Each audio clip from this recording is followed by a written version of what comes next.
Good morning and welcome to the International Falls Croochin County Airport Commission meeting for Wednesday, September 26, 2018.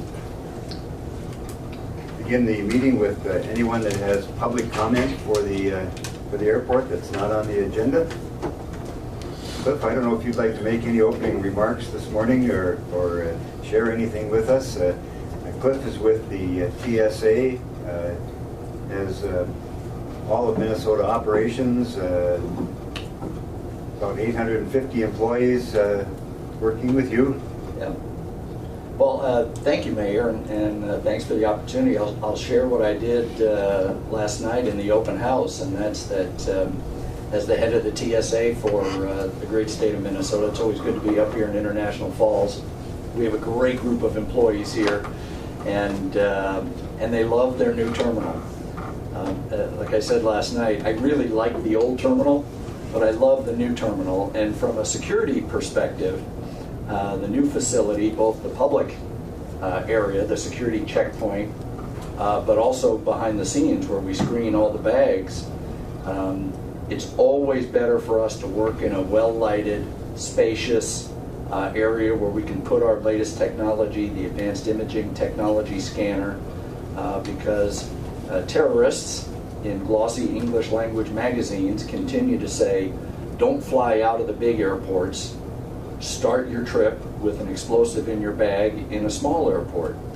And so we have 8 smaller federalized airports in the state of Minnesota that get a lot of our focus because Al-Qaeda and Al-Shabaab and ISIS and ISIL, whatever you want to call them, have said if you want to wage jihad, start in a small airport. So to have the terminal that we've got with the equipment that we've got, it's all state-of-the-art stuff here, is huge. And I can't thank the county and the commission enough for that beautiful facility and for taking such good care of our TSA staff here. And I'd be remiss if I didn't pass along my thanks to Thor too. He's always been a great partner for our folks. They love working with him. They know they can always get a hold of him regardless of what's going on.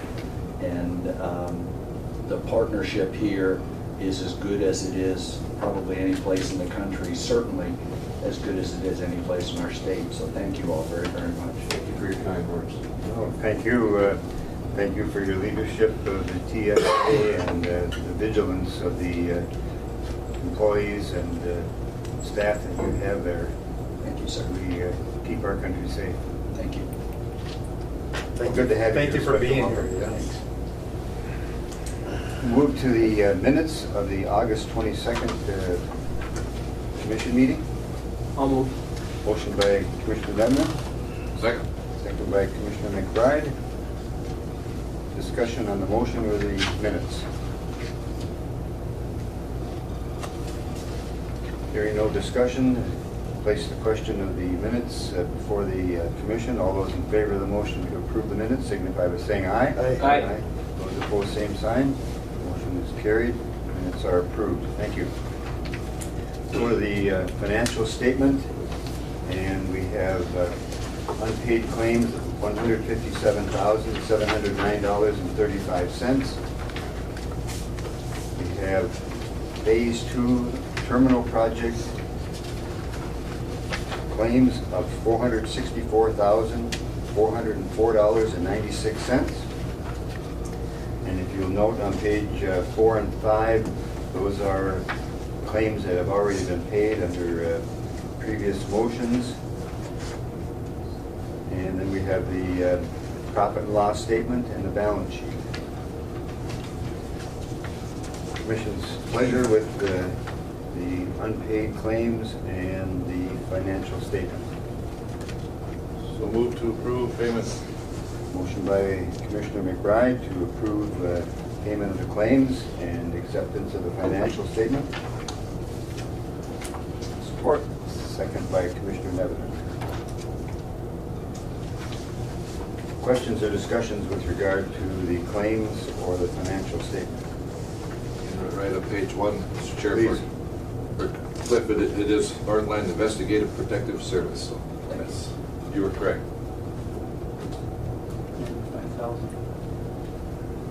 And Thor, Jim Rogers, that's nuisance trapping? Yes, trapping, beaver trapping in the area of the 301 glide slope. It's kind of a yearly event. I don't know how in the world they travel. Where do they for. come from? I know, it's incredible. I mean, it's a goodly distance, right? Yeah. They're like those white-tailed deer, they burrow under the fence. Yeah, that problem was just a few days ago. Yeah, they have to.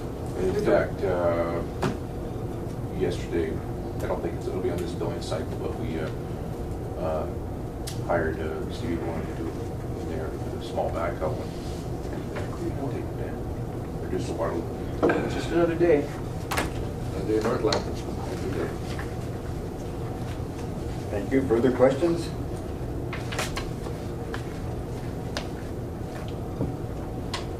Seeing and hearing none, the chair will place the question on the motion to approve the claims and the financial statement. All those in favor of the motion signify by saying aye. Aye. Those opposed, same sign. Motion is carried. Claims are approved, as well as the financial statement. Thank you. We move to the engineer's report, and who's going to handle the pavement maintenance project? Sure. It's, John, you want to move up? well, I was gonna say if it's okay to maybe have the terminal stuff go first, so they Oh, can okay. go on if the commission's okay with them, you guys. that way Steve, if you're ready, Go check things out. That's great. terminal update. Thank you. Put you in the hot seat first. Yeah.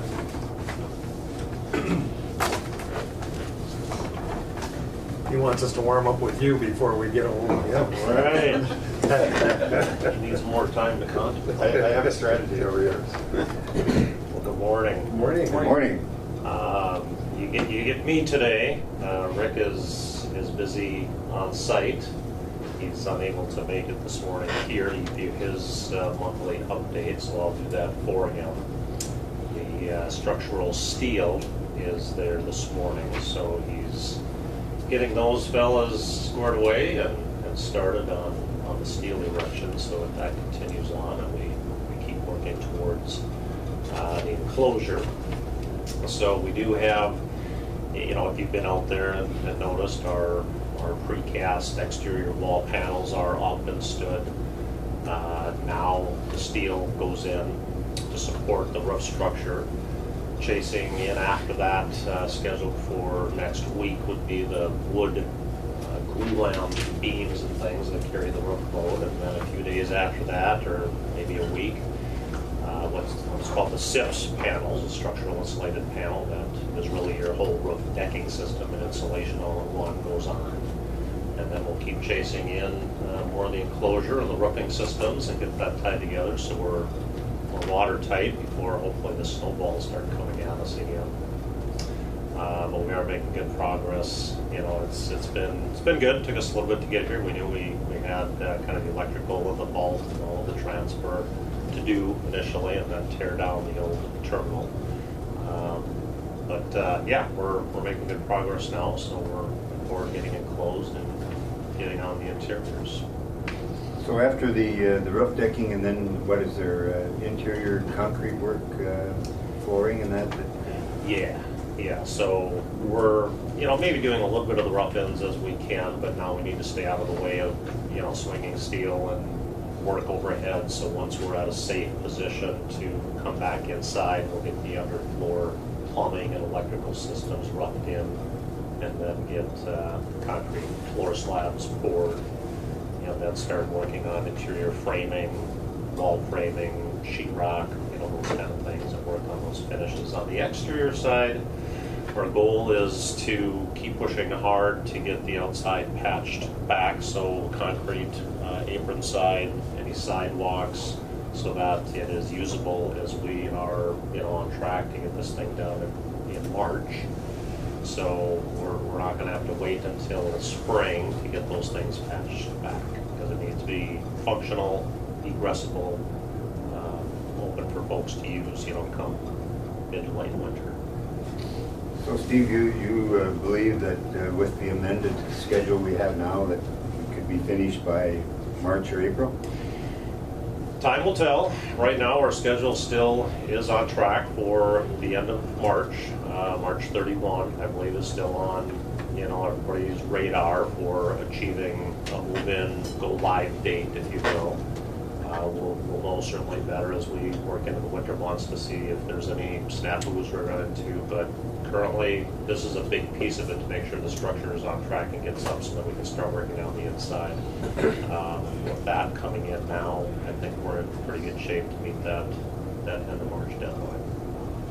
Very good. Yeah. Please. Steve, just driving by and seeing the wall panels up, what is the footprint again, the square footage of that phase 2? It's not very big, actually. Yeah, It's only about maybe 6,800 square feet, I think. So, comparatively, it's maybe a third of the phase 1 addition, now more or less. I think phase 1 was about 17,000. This is about 68. Okay. And it's real tight in there with working around the construction trailers and the equipment lay down. But it seems to be working okay with parking and traffic flow and everything. There's no issues. Yes, no issue. And I'm confident that if we get into a snowmobile situation, and if we have to modify it, we will, but I don't see that happening. I think we're working with Rick and Steve. Looks like we've got the traffic flow. Yeah. Don't get me wrong, it's impeding some area there, but there's nothing we can do. Yeah. It's as well designed as possible to keep the traffic flow. With the last Laughlin flight, we worked through around that traffic issue. Went very well, yeah. The looping into the, taking it, dropping off in front of the terminal doesn't seem to be impeded at all. Enough space there, the security fence.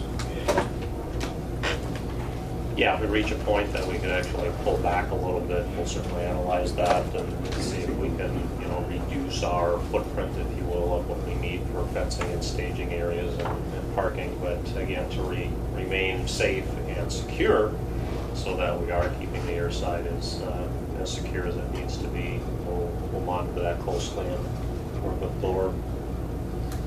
I don't think you have like an overabundance of workspace there. It doesn't appear to be that you're We'll always take more. Yes.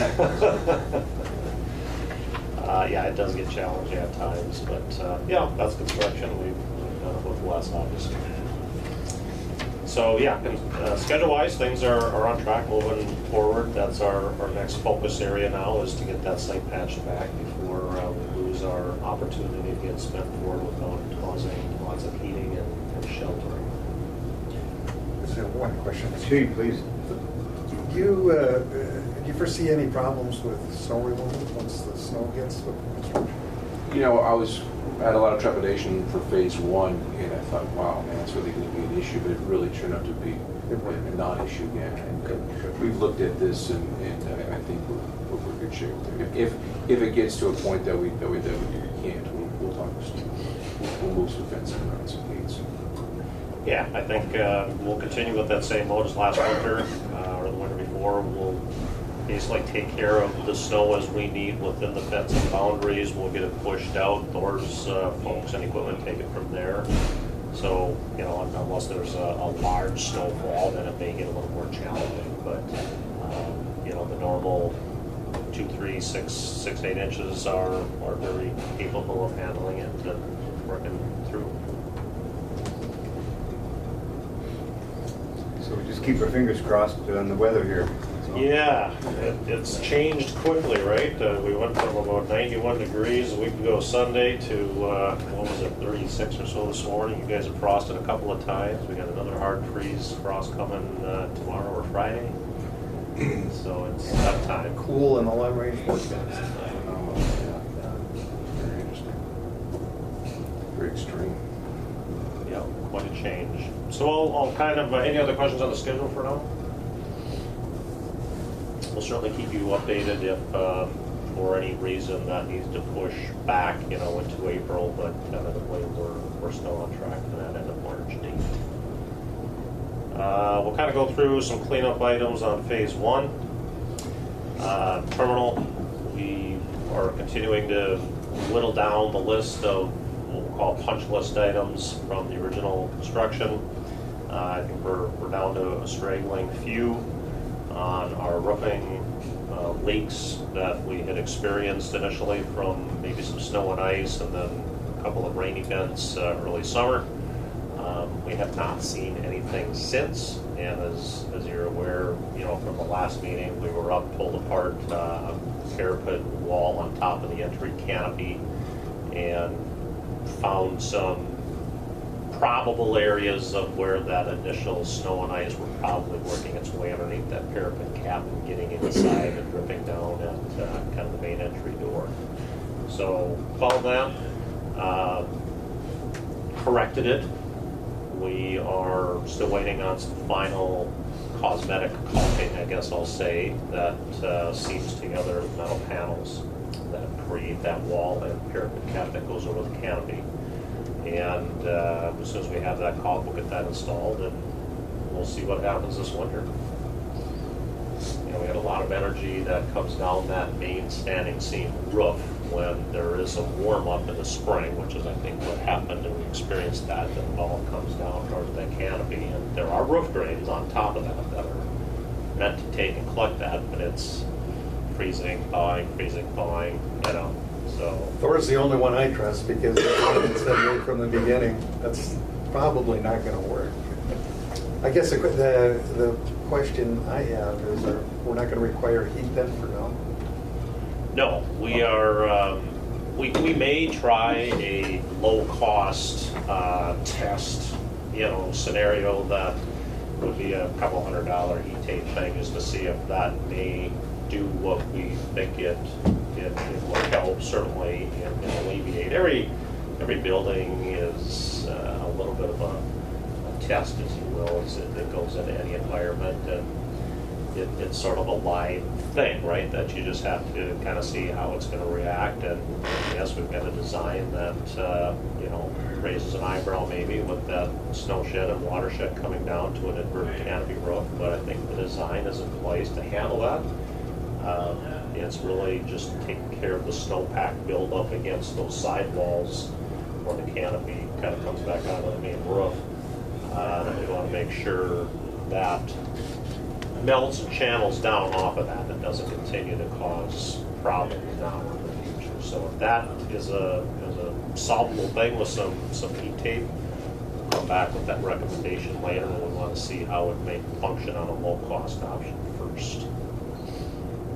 I was just thinking, if I could, Mr. Chair, even as an insurance option, if we did have a problem, at least if it's up there, you know, don't have to go up there in the winter and try to resolve something, we just get that heat going.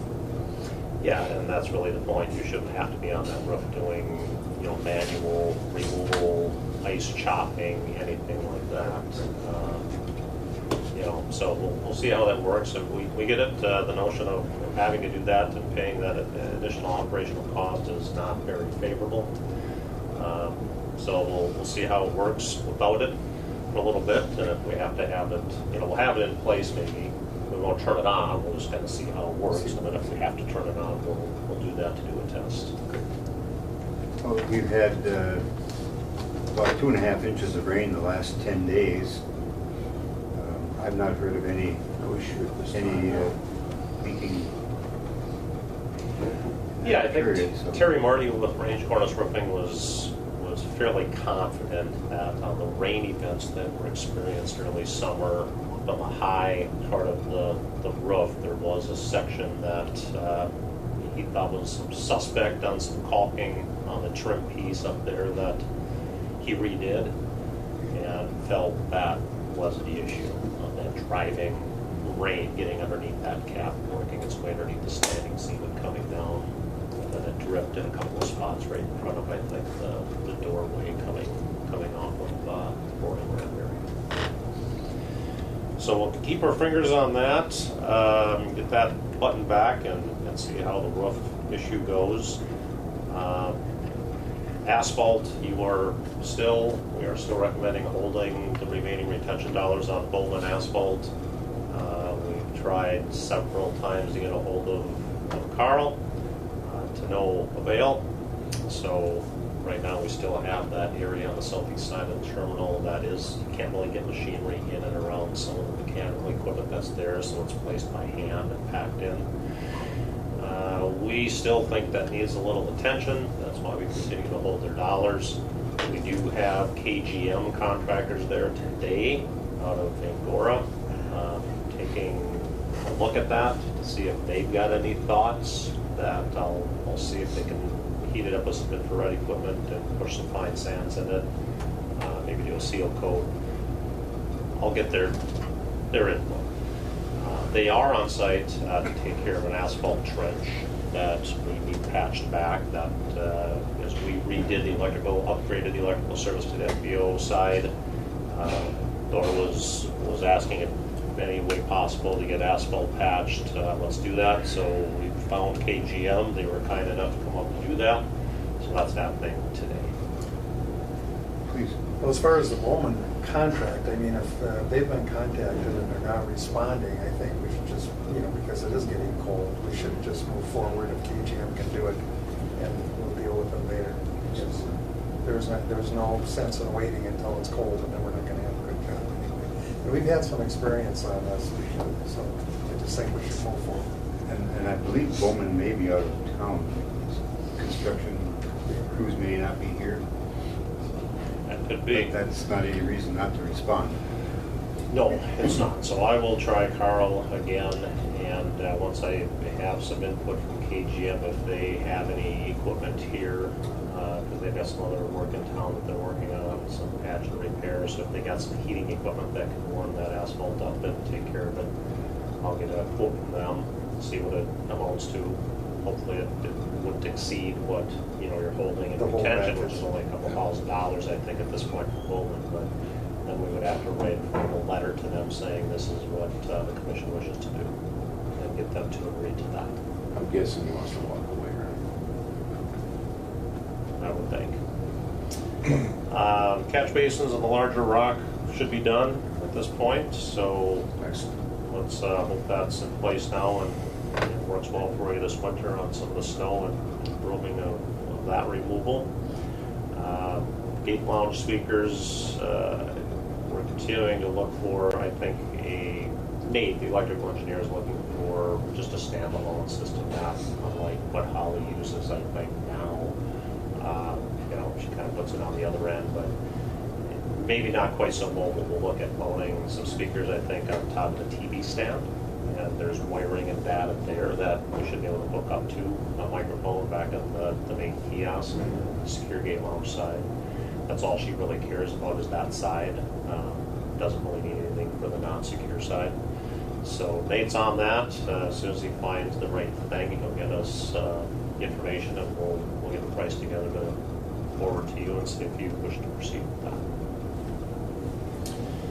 Signage, we did get the quote from Green Tech on the outside of the building, and we're in the process of contacting Sign Nation to see if they are willing to participate maybe in that cost. I can tell you my suspicion is no, they probably would not be. They're happy to take what they provided down and refinish those letters that were staining at no charge under warranty. Well, at least the material side would have to work, the labor taking down and putting back up, which if you recall, Rick did, when they initially came, because he was already there. It's not a big deal, but we could work through that.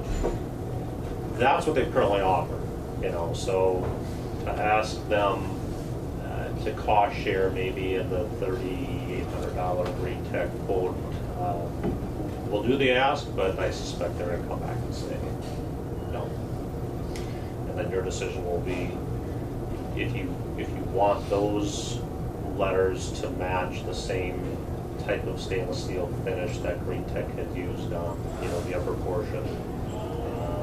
That's probably for your choices. You just go ahead and pay Green Tech, and that'll be a cost. Refinishing the letters is wonderful, but it's not gonna. It's gonna be the same. It won't look the same type of stainless steel as what Green Tech had used. So we'll hold that for now. I'll certainly make that phone call and see what we can figure out on that and forward that back to you for a final decision. Sun glare, we've looked at that last time. We're continuing ferreting that out with TSA on kind of the screening area and with Delta on kind of a boarding station scanner that is affected by the sunlight. I think we've got a fairly easy solution on that side. a couple of window shades that would match the same type of product that's going in phase 2. TSA side is a little harder because they do need to keep that visual path into the secure gate mount as well from that screening side. So we're continuing to talk to Brian Peterson is helping look at that with some of the local folks as well, find some opportunities. I think it's somewhat of an operational thing, but if we can turn a monitor and stand in a different position, maybe the sun's not affecting them. But I think we have to kind of go through a test, and we're probably getting close to that time of year where we're going to start seeing that again when that sun is low coming into December and affecting maybe that afternoon flight. So I don't know if there's anything to do right now, or my suggestion is just kind of hang tight. Let's see that firsthand ourselves and see what we can do to find a solution. Acquiring shades for the windows, is that does it take a long lead time, or would we be able to have those in a week or 10 days? Well, certainly there's probably some temporary shades that are easily found, as you mentioned, locally if you were to go to a Home Depot or Menards or something. But to have a more of a commercial shade product that would be of the same type being put in on phase 2 is a longer lead time, yes. That would probably take, a month or more, maybe a 6-week, fabrication, because they're measured and produced to fit that exact measurement. And that is the other thing we had, looked at is that, my bearing's straight now, that kind of northern side corner where those windows, I think that's probably where the sun is coming in and affecting them. And maybe there's just 2 or 3 windows there that could have a shade pulled, halfway down or something and not affect really a visual from the gate lounge side. You can still see out quite well. So I think we'll sit tight on that for now, take a look at it, but Dustin and I are working on certainly the Delta side and getting a quote from the phase 2 contractor to take care of that. We did the windows, Yep. and just looking at the picture over here behind Casey there, it would appear to me that the windows of the terminal building in the secure area would be facing to the, and I assume that that's a direct north-south picture, that those windows would be facing to the southwest. They do, so kind of that northwest corner, if you will, or almost west corner, west by northwest, is I think where that sun starts coming in. Late in the When afternoon. it's, getting, I mean, it's got that low arc, right, and then it's here hitting their eyes. It's not a glare on the screen, it's it's coming out their eyes as you're trying to look at the screen, you got sunlight at you. So it's not a screen shade or anything on the monitors that's going to help. It's literally probably a window shade issue. Yes. Okay. We get 6 hours of daylight that time of year, you should grab all the sun you can get. That's true. If we could just do those corner windows, though, the ones that are affected, that makes sense. Yeah, I don't think there's a need to do the entire bank of windows, and that comes at a much larger cost, especially if they need to be automated. The manual shade is one thing, but once you start putting electric and motors on them to, go up or go down in unison, there certainly is that apparatus. In fact, you can set them up with solar tracking automation, so they will automatically go up and down based on the time of year and based on the sun angle. But now we're talking 50, 60, $70,000 probably or more. So it's probably something that I don't think is necessary if there's a manual solution that can function fine. We did an 11-month walkthrough as the warranty is coming up for expiration on phase 1 on October 3, so next week.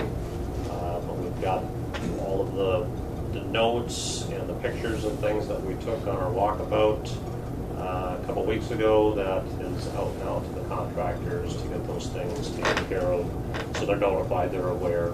It will trickle on, I'm sure, over the course of the next month or so to get them in and do some of the corrections. But the notification is out anyway, so it is before the expiration date. So we'll continue to work on that. The floor issues have kind of resolved on the carpet.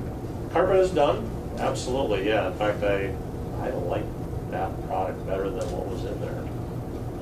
Definitely. I think it's a good fit. The color's good. There's no issues. I think everyone's happy. Sound, I mean, if I recall, I think you said it sounded like there was just a manufacturing default there. It is, yeah. It's I'll say it's not uncommon. You hate to say that because it shouldn't really be an issue in today's world of technology and manufacturing. But when you produce these carpet tiles now, and the top carpeting can be under tension, and it may over time have a tendency to curl up on the edges, and that's the issue. The adhesive is a pressure adhesive, so the more it's walked on, the better it functions. And that's exactly what you saw, is some of those areas that were up against the walls and things that were not being walked on. That's where it was curling. So MCI took care of that for you at no charge, which was very kind of them. And you remember the whole fiasco of the manufacturer of the original tile carpet was no longer in business. They were bought out by another company. So the warranty did not transfer. But this carpet is functioning fine, and we'll keep an eye on it, but I think you'll be happy. Jet Bridge, Ameribridge, we have we've been continuing with our discussions on them for a while now. We did contact them and request that they attend today's commission meeting. They declined. You all, well, Commissioner, I think you saw their response. If I forwarded that to you, I think I did. Yes. I don't know if you shared that with the rest of the group. No. I did make some copies that you can certainly take a look at their response.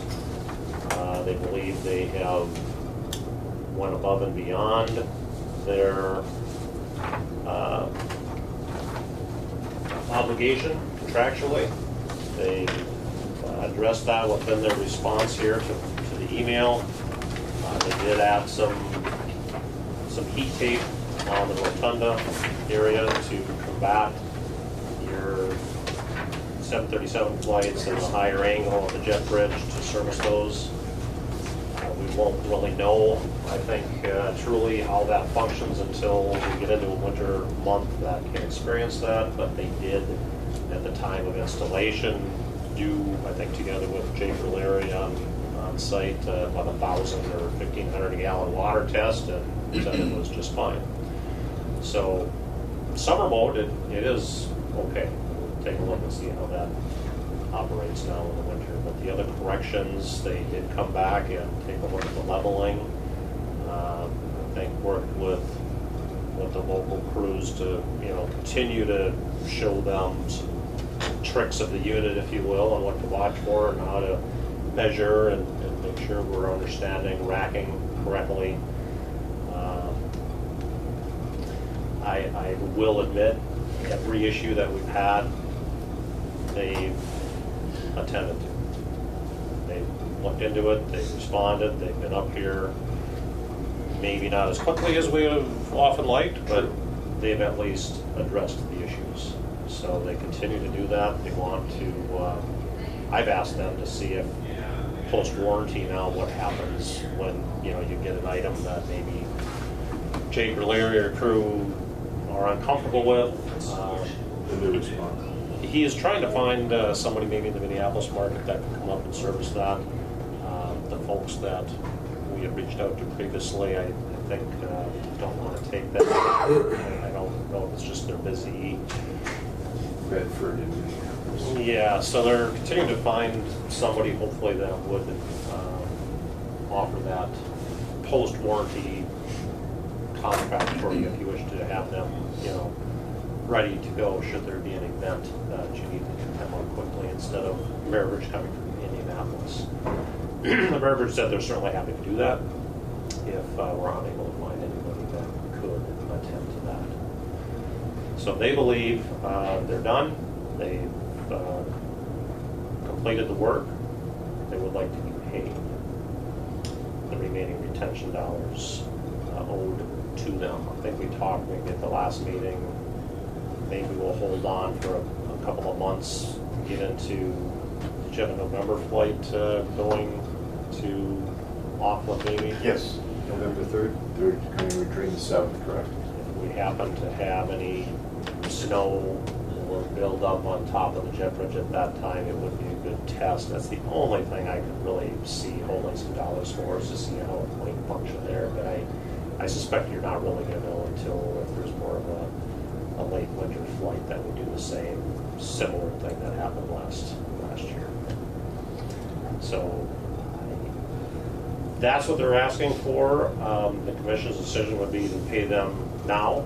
You know, maybe not. It's not in this payout, but we can certainly process another one for next month, or hold off on those retention dollars until after the November 737 flight. Commissioner Pavlik. Well, staff took me on a ride for that and explained to me some of all the problems that have occurred with that bridge and the operational side of it, let alone the water and other things that go with it. You know, I guess my question is, it's just a short period now that things have been working better. Are we comfortable paying off? I'm not. That's a good point of, holistically, it's a short period of time it's been working well. And hopefully everything's fixed, but I mean, Right. we haven't really had any time to determine that, is what I'm getting at. I mean, it's certainly had a lot of issues, gee. Any discussion on the roof design and water, anything special? We've had a lot of discussions with them. You know, they keep saying, look, there's 20 plus of these exact same style units at MSP. They don't have any issue there, although, you know, arguably we're saying, yeah, but they're probably not going up and down as much either. They're fairly level with the aircraft that are coming in, or there's only a slight adjustment needed. Yeah, in retrospect, it would have been nice to have one more of the curved roof on top of that bridge section, but the flat roof and the water building up as it wants to come down over those baffles on the standing ribs. I think that's really why we want to kind of see what happens this winter.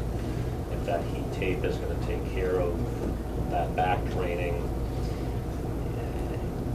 I don't think it will, because that water energy is coming from higher up and it's going to go right over that.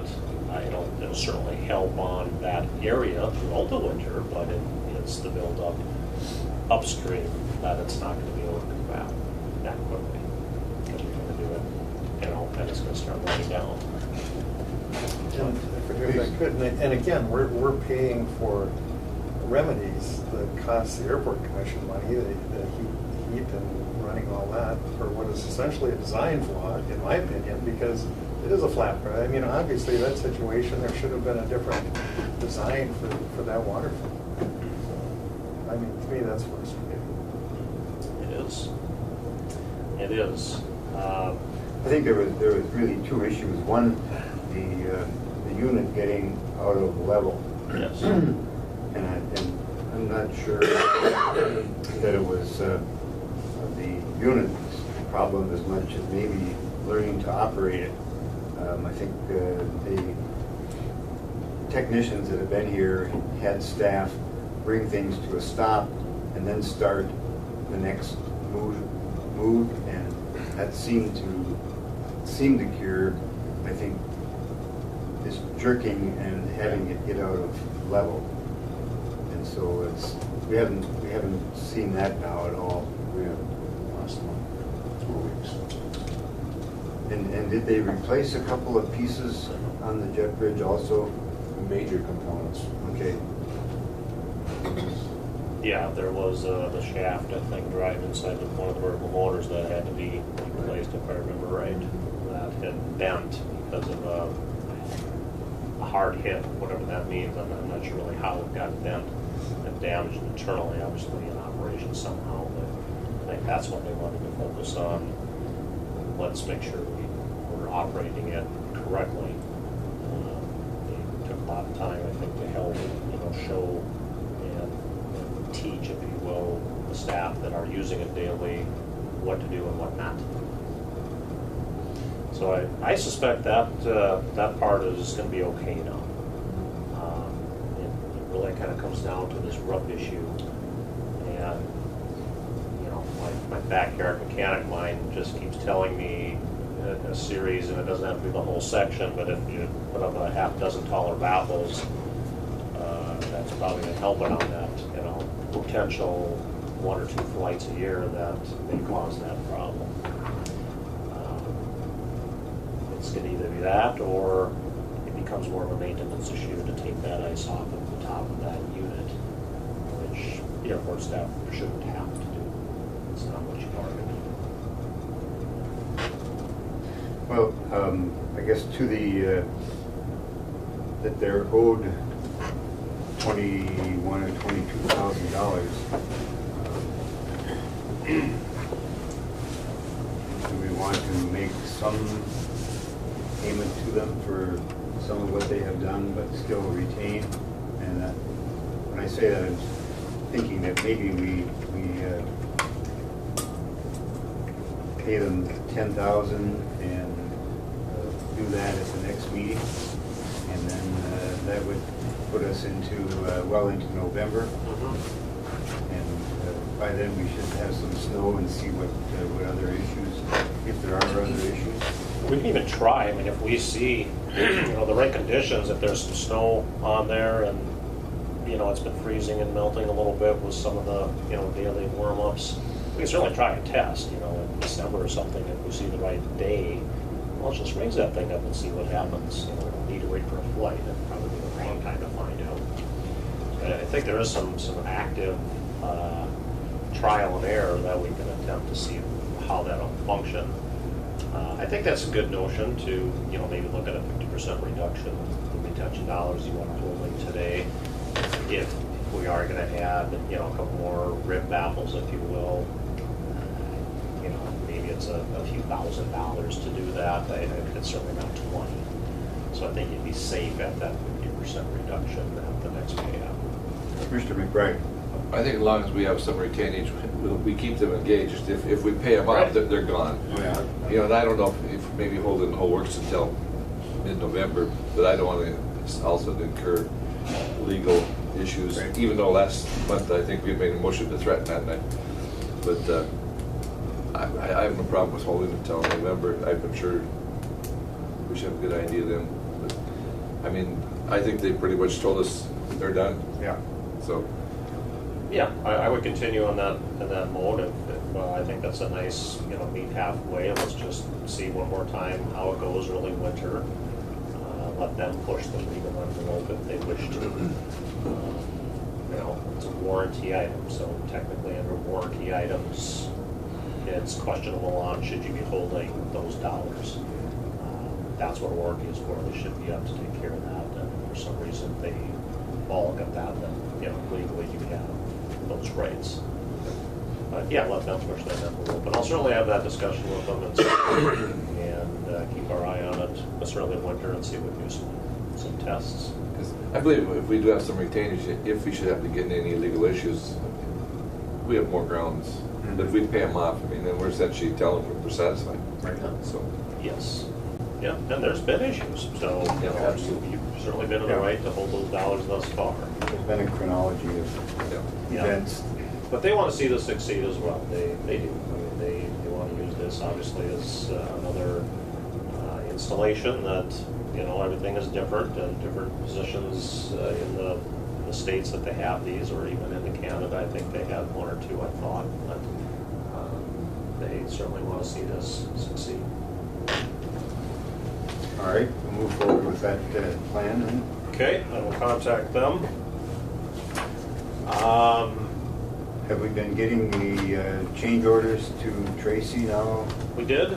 Yep, we've got one more round to get to them, but I've not heard anything back. I probably owe her a phone call just to make sure she's finding time to work through them. So I don't know the count, if she's got 12 or 13 on phase 1 requests into her. There'll be one more final. And then we're starting the phase 2 series, so we sent 1 through 4 to her as well. I have not heard anything back. So I'll make a phone call and follow up and see if she has any questions. Try to get that to them.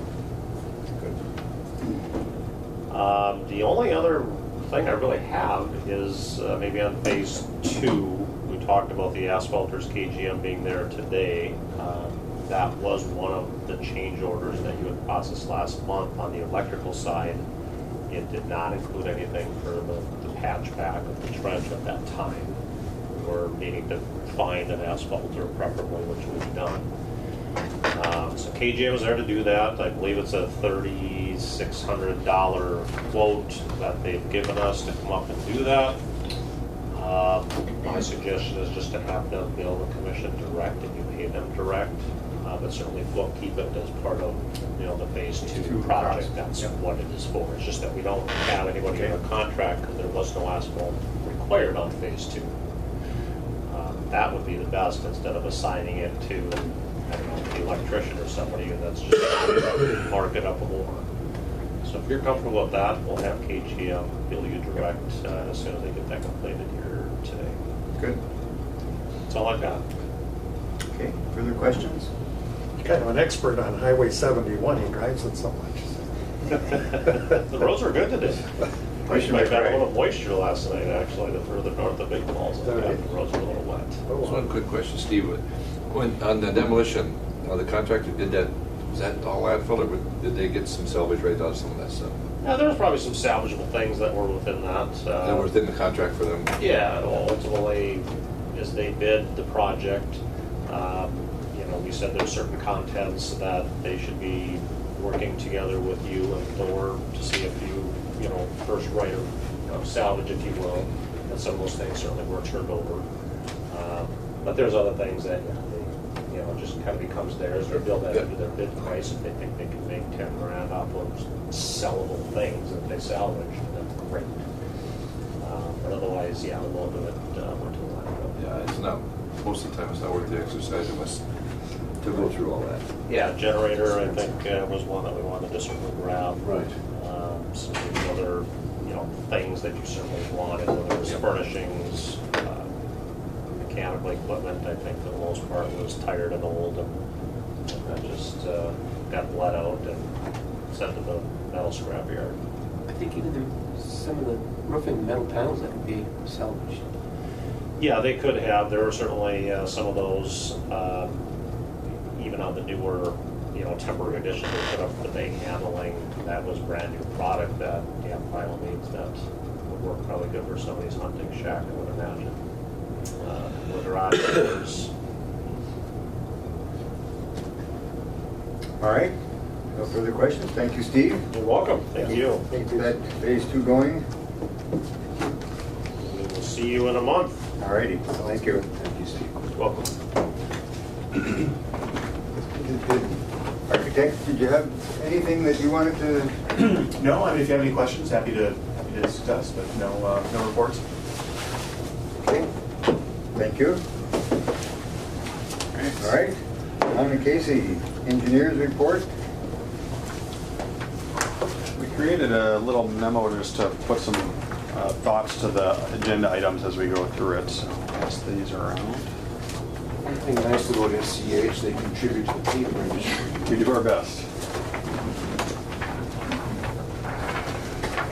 So this does follow the agenda items, so we'll kind of work through that.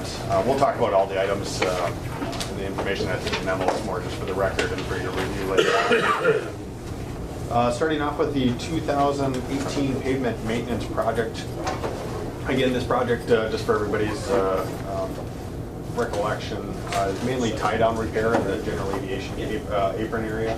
The tie-downs have kind of sunk with frost heave and different items there. So we're going to get in there and we're going to replace a few of them and repair a few others. So we're working, the contractor is Farner Asphalt, and they subbed with a local contractor, J&J Construction, which I think has done some work out of the airport in some other areas. So the one hang up right now is just getting the tie down material, the actual tie down.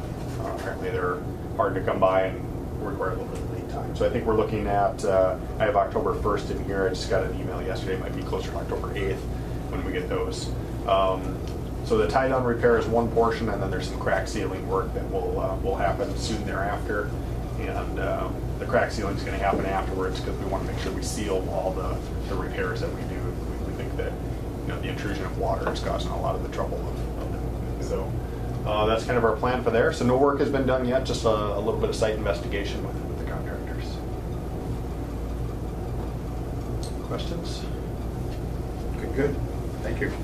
So moving on to the runway and taxiway reconstruction phase 1. Again, this is the one that was bid a few months back, the northern 1,000 feet and a little bit of taxiway alpha. We did receive the grant, so that all did make its way through, and I believe, was that returned back to the FAA? Yes. Signed and... Yeah, the electronic version was, yeah. Okay, yep. So that's it's kind of an unusual thing, we were just talking about Tracy and what she's been up to, and I think the grants have been really kind of occupying a lot of her time. So I think that explains why maybe the change orders haven't gotten some attention. Because this is probably the latest I've ever seen a grant come through. It's, the federal fiscal year ends in 5 days, and they have everything to wrap here. So it's kind of a new thing for me to see it go this late, but it's here, and we're getting the money, so that's all that matters, I guess. For the schedule, again, just a reminder for KGM's construction schedule. They have from June 1st to August 30th of next year, of which their contract requires them to complete the work in 56 calendar days. So we're working with them to find those dates, and I think, as we mentioned in the open house yesterday, that as soon as we know those dates, I think that helps everybody plan, specifically SkyWest. So we want to make sure that we accommodate that to the best we can and work with KGM to get those dates figured out. Maybe the obstruction survey, Casey's been working with our sub-consultant on that.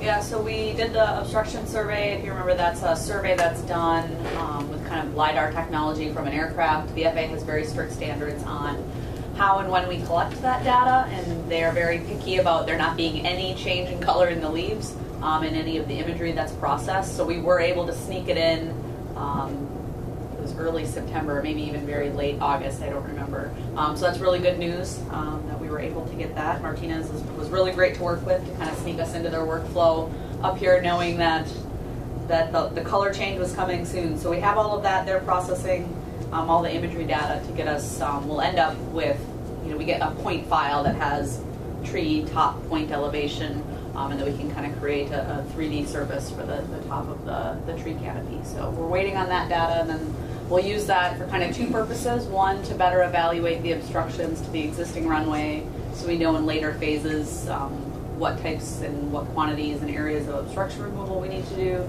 And then also for the temporary 1432, we'll use that data to identify tree removals for that part of the project as well. If I could, Mr. Chair, as part of that, did they talk to the airport manager? I mean, the person who knows what really needs to be removed? It is part of that process. Yeah, we listen. They have no idea how much we listen. Yeah. They have no idea how much we restrain. Yes. We've tried the path of communication. The best thing is yes. Well, I can still remember many years ago when we had those issues out there, and we got trees cut down, and the stumps were still there. They're still there. And they held us up, would not let us remove those stumps. Well, there's a danger there. And just, I mean, it's just what was that? Absolutely crazy. It took us so long to finally get the ability to remove the stumps, which were the big danger. So Hopefully when we took the pictures, we didn't have a dead ash tree out there, so, because we have a couple yellow leaves. Just how far out, again, are we going with that obstruction? What's the distance out from That they do the survey for? the approaches, yeah? The survey data actually goes, I don't remember the distance, it's several thousands of feet. feet from the runway end. For the types of approaches you have, we go very far out from the runway. If it's a smaller GA airport, the data collection is closer in, but because of your ILS to full fence, the data collection is actually quite far in the approach areas. The trigger is the 21 air carrier airport, that's where you can take, yeah. Just let Andy go up there, just unleash him. You'll take care of all the requirements then. Really interesting, anyway. So if there's no further questions on the obstruction survey, we're going to work through that, and I think probably the next step is working with the FAA on the results of that, because we have a lot of work to do on where we put that temporary runway. So that's kind of what's driving, that we're able to get that data in order to feed this temporary runway discussion that we're going to have. We'll get more into that in subsequent phases. The next item is SkyWest coordination update. We were able to have a call, SEH as well as Bob Thor and Kyra were able to have a call with SkyWest. SkyWest has some concerns about load factors in certain conditions. It's a little frustrating from our perspective, just since we went to them, they said 5,400 feet, and now they've done some more analysis, and there will be some impacts when the runway is wet, I think is basically what it comes down to. So landing distance when the runway is wet, there will be a passenger limitation on how many they can carry. I thought it was a good call. We had some information. We have 5,400 feet. They say 5,800 feet gives them everything they need with no impacts. Obviously, we have a signed contract and a plan with the FAA, so we're trying to work through some nuances that we can have with some distances. And I think the next step is working with the FAA on what options we have with that. I don't know if Thor or Bob or basically. I share Sean's sentiment. He has a very kind description, frankly, of the information that we shared with Delta/SkyWest. They were clearly involved in the loop for over 12 months previous to our safety meeting, and clearly the response was, "Oh, we're good. It was 5,400 feet. Yeah, that's a good balance field length for it. We have no problem with that issue." There was a lot of effort. There was a lot of people at the table, both physically and via phone, and we were frankly quite surprised by the dialogue with the initial dialogue with Delta/SkyWest, and as Sean is saying that with the wet conditions on the runway, it really would have to be a perfect scenario to really impact them to any significant amount, though. What I'm saying is that we're on the same page that we're going to do our best to work with them and make sure that the runway aligns with them, that we can give them what they need. But even if we left it at 5,400, is that kind of a broad brush analysis? It looks to me a 5% impact. I mean, it has to be a meteorological situation. It has to be a wet runway. The wind has to be the wrong direction. You have to have a full boat. It would. If you stayed with this quote unquote worst case scenario, it's a pretty minimal.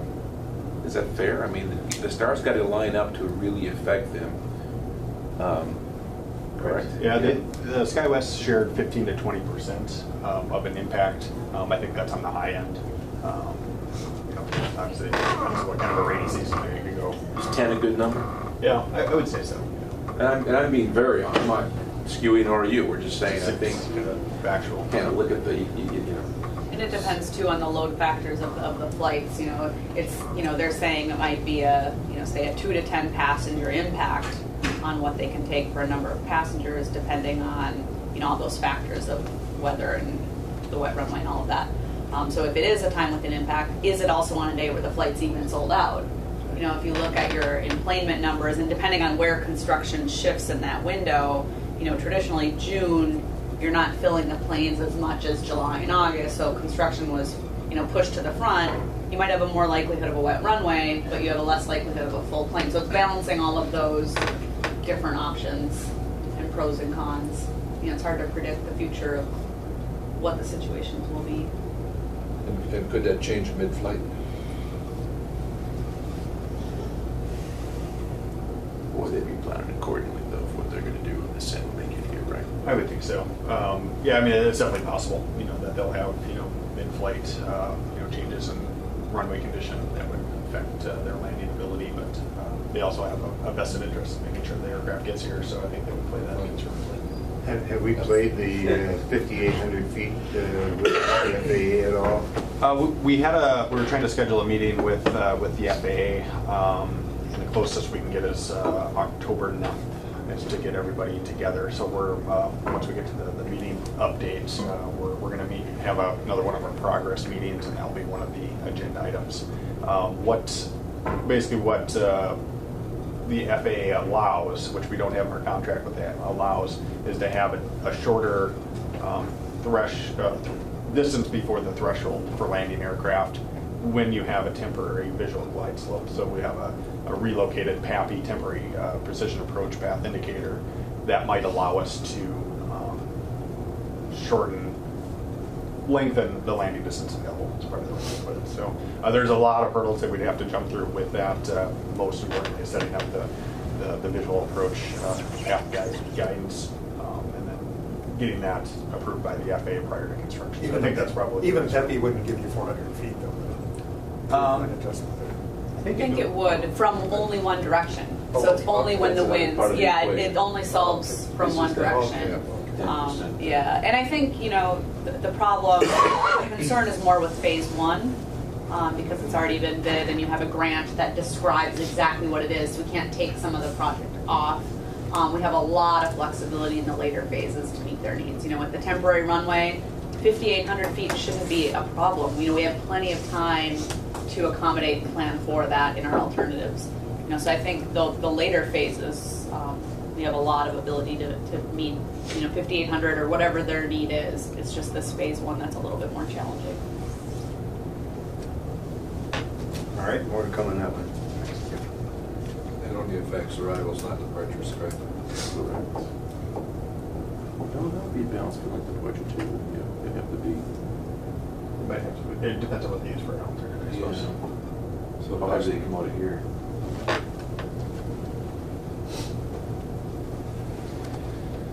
So if no further questions on phase one, moving to phase two. So this is taxiway alpha reconstruction.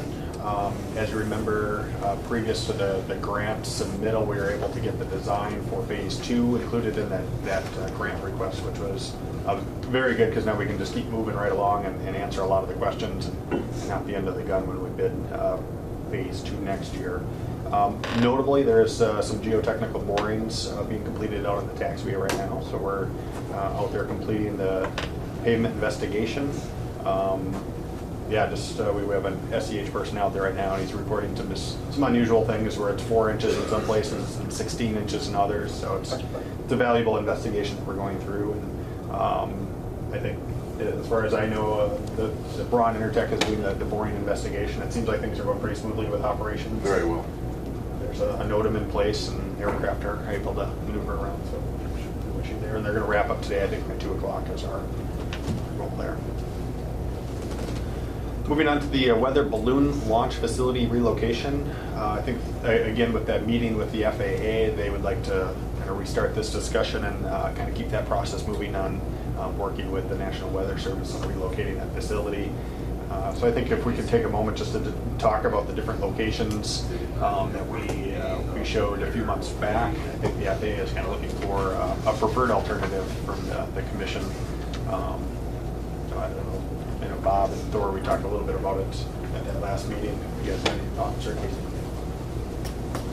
Well, I think we either move it on the airport property, or possibly, I don't know if there's any hope of finding funds to secure the Schoberg, or even talk to the Schobergs about the possibility of selling. I don't know.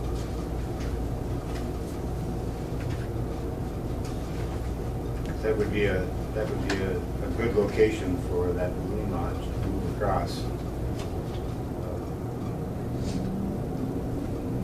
I think the only concern I have with having it continuing to have it on the airport, does it interfere with any parking? Because I think certainly parking is going to continue to be an issue through the construction, and then I think even after, we're going to be needing to look at the footprint that parking has at the airport. I think it's going to be something that we need to address. Yep.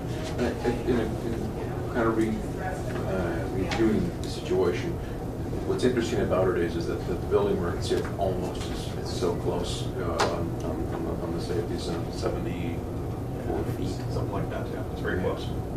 That's the frustrating thing. It's interesting, we're justifiably getting waivers from the FAA for the safety area, but that one building is encroaching, so it's a difficult situation. But I think as far as, looking at the Showbrook property discussion and the time frame, do we have the time to do it though? Can we sequester the funds, buy the property, in time to locate it? Maybe we can, but either that or we Well, I think straight on. we have to have it by 2021, so we've got a time, but I think they'd like to have a fix on where we're going to move to, so that planning can take, design and planning can begin. And I think it's also, when we have the meeting with the FAA on October 9th, I think it's a conversation we should have with Lindsay as well. Even though the FAA may not fund the acquisition of that other property, if you chose to go that route, there's a few little tails that come with the fact that it's a federally funded project causing you to do it from the environmental perspective, just to make sure that we don't want to add an EA or anything like that to it, and then seeing if it would trigger the Uniform Relocation Act, because it's a federal project that is causing the Airport Commission to buy that property. That just adds cost and some additional steps. Not to say that you can't do it, it's just something to be aware of when you look at kind of the different options and the cost between the different options. I like the way you think. I think the FAA will have some hopefully good guidance and input that can help kind of weigh some of the pros and cons of different options. Whether it's feasible, I guess that's the question.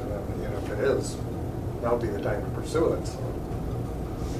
And I think maybe something we can do prior to that October 9th meeting is to really lay that acquisition out to see, realistically, when would a closing time have to happen in order to make, almost work backwards. We know we need to have the facility moved by, June of 2021, to kind of work our way backwards. And, if the answer is that you need to buy the property next week, obviously that might not be limiting, but if you have a little bit of time, that's something that you can work within the constraints that you have. So I think we'll maybe work on that timeline to see what's possible. Even at the end of the day, if we knew we could get the funding and get a purchase agreement in place so that we know we're going to get it. But it takes time, it's Bob's. How much space do we need? It's not terribly much space. It had, I wish I had the figure. The space for the structure is actually quite small, but then there's a corridor that you Right. need that's open and protected. But you don't need to own that entire corridor. It's probably a good thing that you did, so that you could protect the airspace. But if a road went through that corridor, it's all right, that the road would go through Or it. you've got room in your front yard. Perfect. Just saying. A deference to Team the player. property owner, though, if I could, Mr. Chair, I know that he's going to want to sell a corridor. If we were going to do that, I think we probably have to approach him from a more of a holistic point of view for his signature. So there's actually 4 parcels there? 3. 3? Oh. Well, I guess, there is that 0.4 acres, so yeah, they're right. There is 4.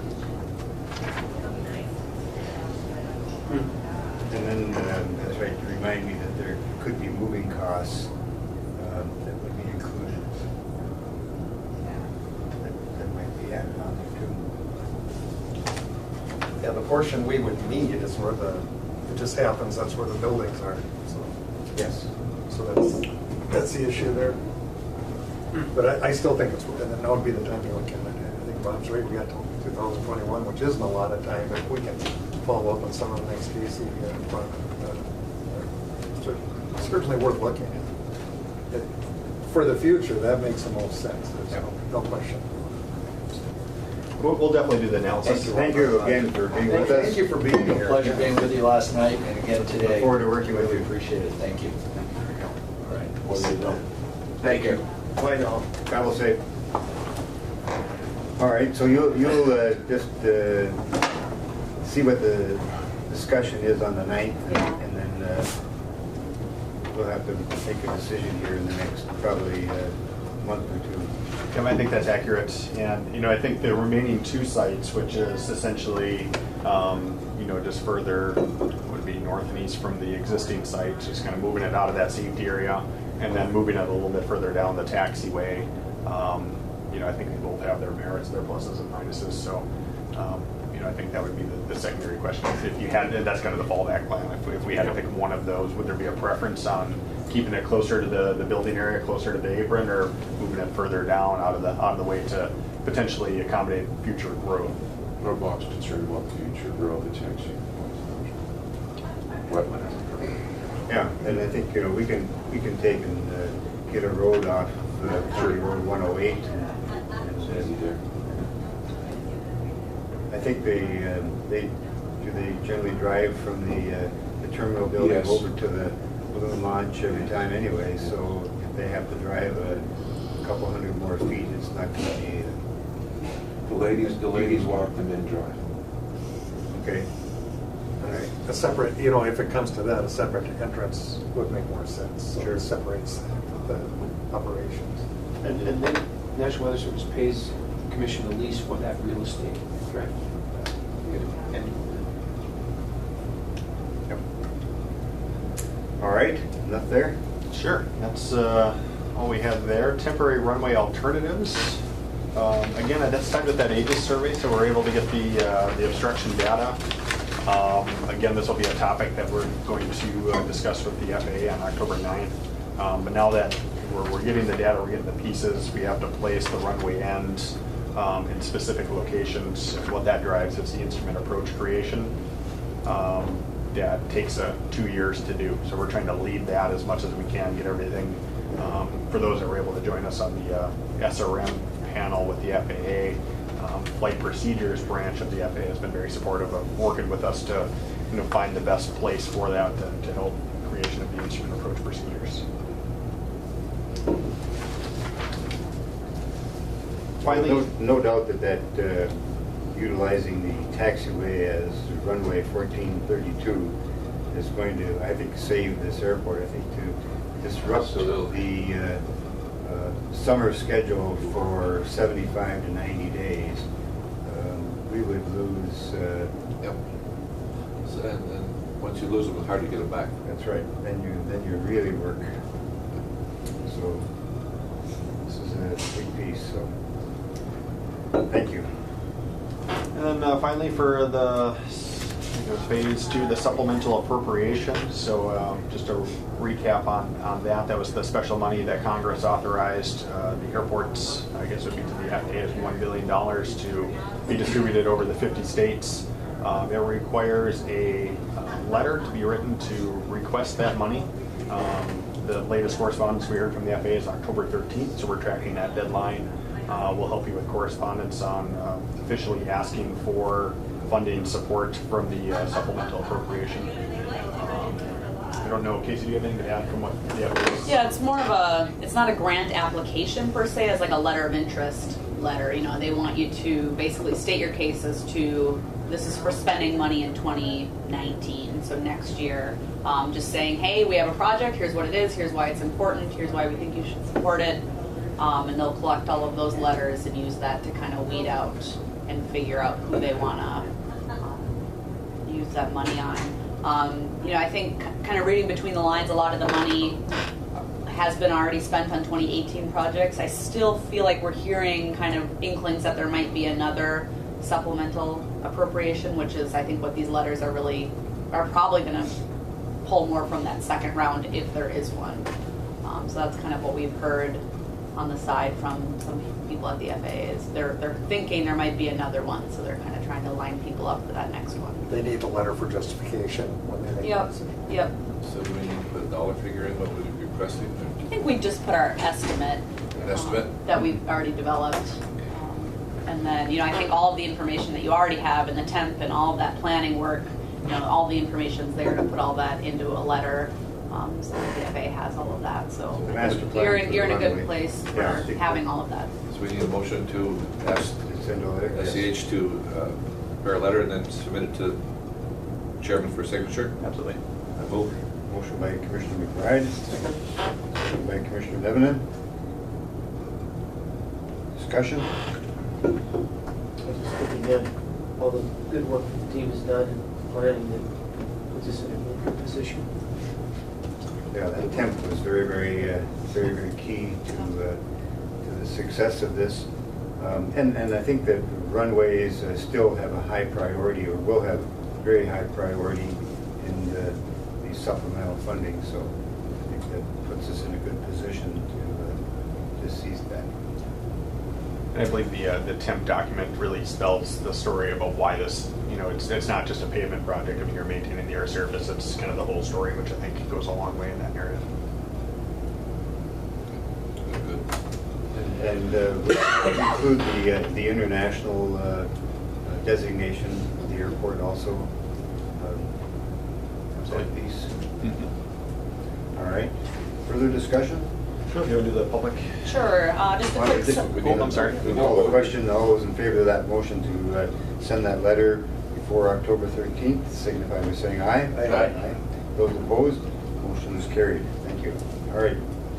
Go ahead, Sean. all right, quick update on public involvement. I guess moving forward, so a couple meetings ago, we talked about the public involvement plan. I guess our intent moving forward is to kind of just do a brief update every month on any public involvement or outreach stuff that we've done, whether it be with other agencies or just the general public or whoever. So hopefully, you'll get used to seeing just a brief summary here. But just to recap the last month, as far as in-person engagement, obviously we had the open house last night.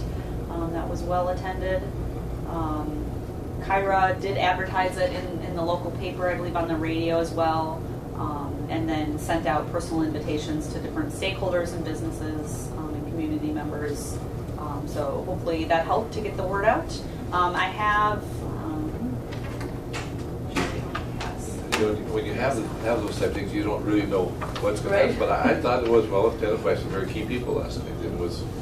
Well, I'll tell you, the personal invitations that went out, thank you, Kyra, and your work, and then you're approaching Mr. TSA from Well, Minnesota. I had asked Thor if he thought it'd be worth approaching him. He said he's very approachable, so go for it. So. And that was an outstanding piece of work, because if nothing else happens out of this public involvement, that The possibility that that we could see some could see some. annual dollars coming our way. And genius work on Brian's part, Yes. and I've been kind of feeding that every time I chat with him. I always kind of, hey, what's the, kind of carefully presented it, and I was quite happy with it. Well Very played. well done. Thank you. there's a copy of the invite that Kyra had sent out to everyone, just so you have that, and then a copy of the 2 flyers that we had as a handout yesterday as well. We will place those flyers in the terminal for both the terminal project and phase 2 of the runway project overview sheet in the terminal phase 2 in the terminal building, both the secure and non-secure side, just so that information is available to people who are traveling through as far as an update. And we'll continue to update those materials that are sitting out as we go through the project over the next few years. So now you have the list of names from attendees last We night. do, yep. And did some of those indicate, you gathered Yep. up those sheets? Yep. And did some indicate that they want further? They did, yep. Some just said, the question was, do you want to receive project updates? And there were a handful that circled that. So we'll kind of develop a master list and kind of get that to Kyra. So anytime we have a project newsletter or anything like that, we can send that out to those individuals. And I thought it was key also that the individual from the Fort Francis, or from the Rainy River Futures Yes. Corporation in Fort Francis was here last night for that. I think that'd be very, very helpful too. Nice job. Yep. Is that with the? That was the line, is it? No, he's with It's an economic development group. KEDA Oh, okay. over in Okay. Fort Francis. Yep. They've got an interest. Yes. Sean and I did meet with the county engineering staff on August 10th, right after that commission meeting. I don't know, Sean, you want to just do? Yeah, it was a great discussion. You know, I think it was more just letting him know what we were up to, and you know, the county engineer was very excited to hear about the projects, and you could just kind of see, you know, he was kind of planning ahead just to find out, you know, how he can, you know, build some of his projects around these projects, and obviously there's large amounts of bituminous paving and things that you know, when you have a contractor in site, the equipment in site on, you know, in the city, you can get much better prices. So it was a good discussion, but we hope to meet with him again soon when we find out more detail, especially leading up to the construction of phase 1 and kind of as we go through planning. So. Was this Joe Sutherland? Mm-hmm. Yeah. Yep. He does a great job. Commissioner McBride? Sean, no, I think we talked about this before, but the difference between pavement or asphalt and concrete, runway surfaces. But you notice MnDOT now, like on Interstate 35, is going to concrete. Right. I mean, is it a reason for that compared to runway reconstruction? You know, I would say, you know, you do the cost benefit analysis for both, and we did it for this one, and it comes out almost even. You know, you look at the higher cost of concrete, you look at the longer duration of construction of concrete, how long it takes to actually place it, versus the lower cost of bituminous, but the shorter, you know, lifespan of it. So it's, you know, you can run all the numbers and the maintenance activities that are required. It comes out as a wash. So really, you know, kind of comes down to a preference thing. You know, I think, you know, we were talking about this a little bit. I can't remember who was discussing this with. Yeah, we had a discussion. I wasn't concrete, it's like, you know, 60 the main days before you can put a certain amount of load on it. Exactly. Yep. There's a wait time, a cure time, and it almost seems like, you know, the DOT and different counties, they kind of do one of these. You know, it's like, all right, that's bituminous, and then, you know, they'll go through a cycle of that, and then they'll do concrete pavements. It's regional too. A lot of different regions will have. You know, southern Minnesota seems to be more in the concrete. Northern Minnesota seems more in bituminous. Availability of contractors plays into that quite a bit. So a lot of variables. Generally, the materials are from a cost analysis perspective. Grooving, I'm sorry. the grooving aspect of the surface, is one got a better No, they're both. strength? Yeah, they're both equal in that regard. You know, concrete, you know, they have the socket grooves and that. You can also do that in the bituminous pavement too to help with the skid resistance. So they're generally the same and offer the same friction. And then the last question I would have would be with regard to the surface color. The sun tends to warm the blacktop or the bituminous better than the concrete, so you tend to get maybe some of the snow and ice coming off of it better. You do see a lot of, you know, especially when that sun comes up, the radiant heating will take off that frost layer that normally would stick around that concrete pavement. So definitely helps in that regard. It's dramatic on our surface, the difference. The difference between the Yeah, two surfaces? Yeah, as far as sun's energy and melting, definitely. No, that I just think that with salt, I think asphalt handles salt a little better than the surface of concrete at times. So you start seeing concrete starts falling. Not to get too far off, but what's interesting about Yeah. the observation is when they get the road right, it's perfect. Yeah. But when they get it wrong, there's a big section on 35. Or north coming out of Duluth. Yeah, it's fascinating. I'm not too sure how it made spec, and because it's bad, and it's relatively new, and it is. It's not very old. That's all. And that 5 miles is terrible. It's a constant, and I just thought, wow, it's amazing that they allowed it, because it really is quite prominent. I'm sorry for digressing. No, No, it's great question. interesting, because where it's done right, it's perfect. And right now you said we're up to 2 feet thick right now, In certain locations. and we'll be bituminous. obviously not that thick. Correct. Yeah. So after we do the subgrade. Yep. Subgrade corrections and drainage will help the strengthen the pavement. Is it going to be thicker where the plane actually lands? Nope, it's all the same All the thickness. same. Yep, throughout the. I thought for that shock. They, I think a lot of times for like MSP, you would see that, you know, where you have like a repeated, Yeah. you know, consistent, you know, repetitions of load impacts, but, for the projected Duluth wasn't, forecast. right? Duluth wasn't there. Duluth wasn't, it's the same thickness all the way through. Yeah, you can tell by the black coloring. Oh. You can see where they land.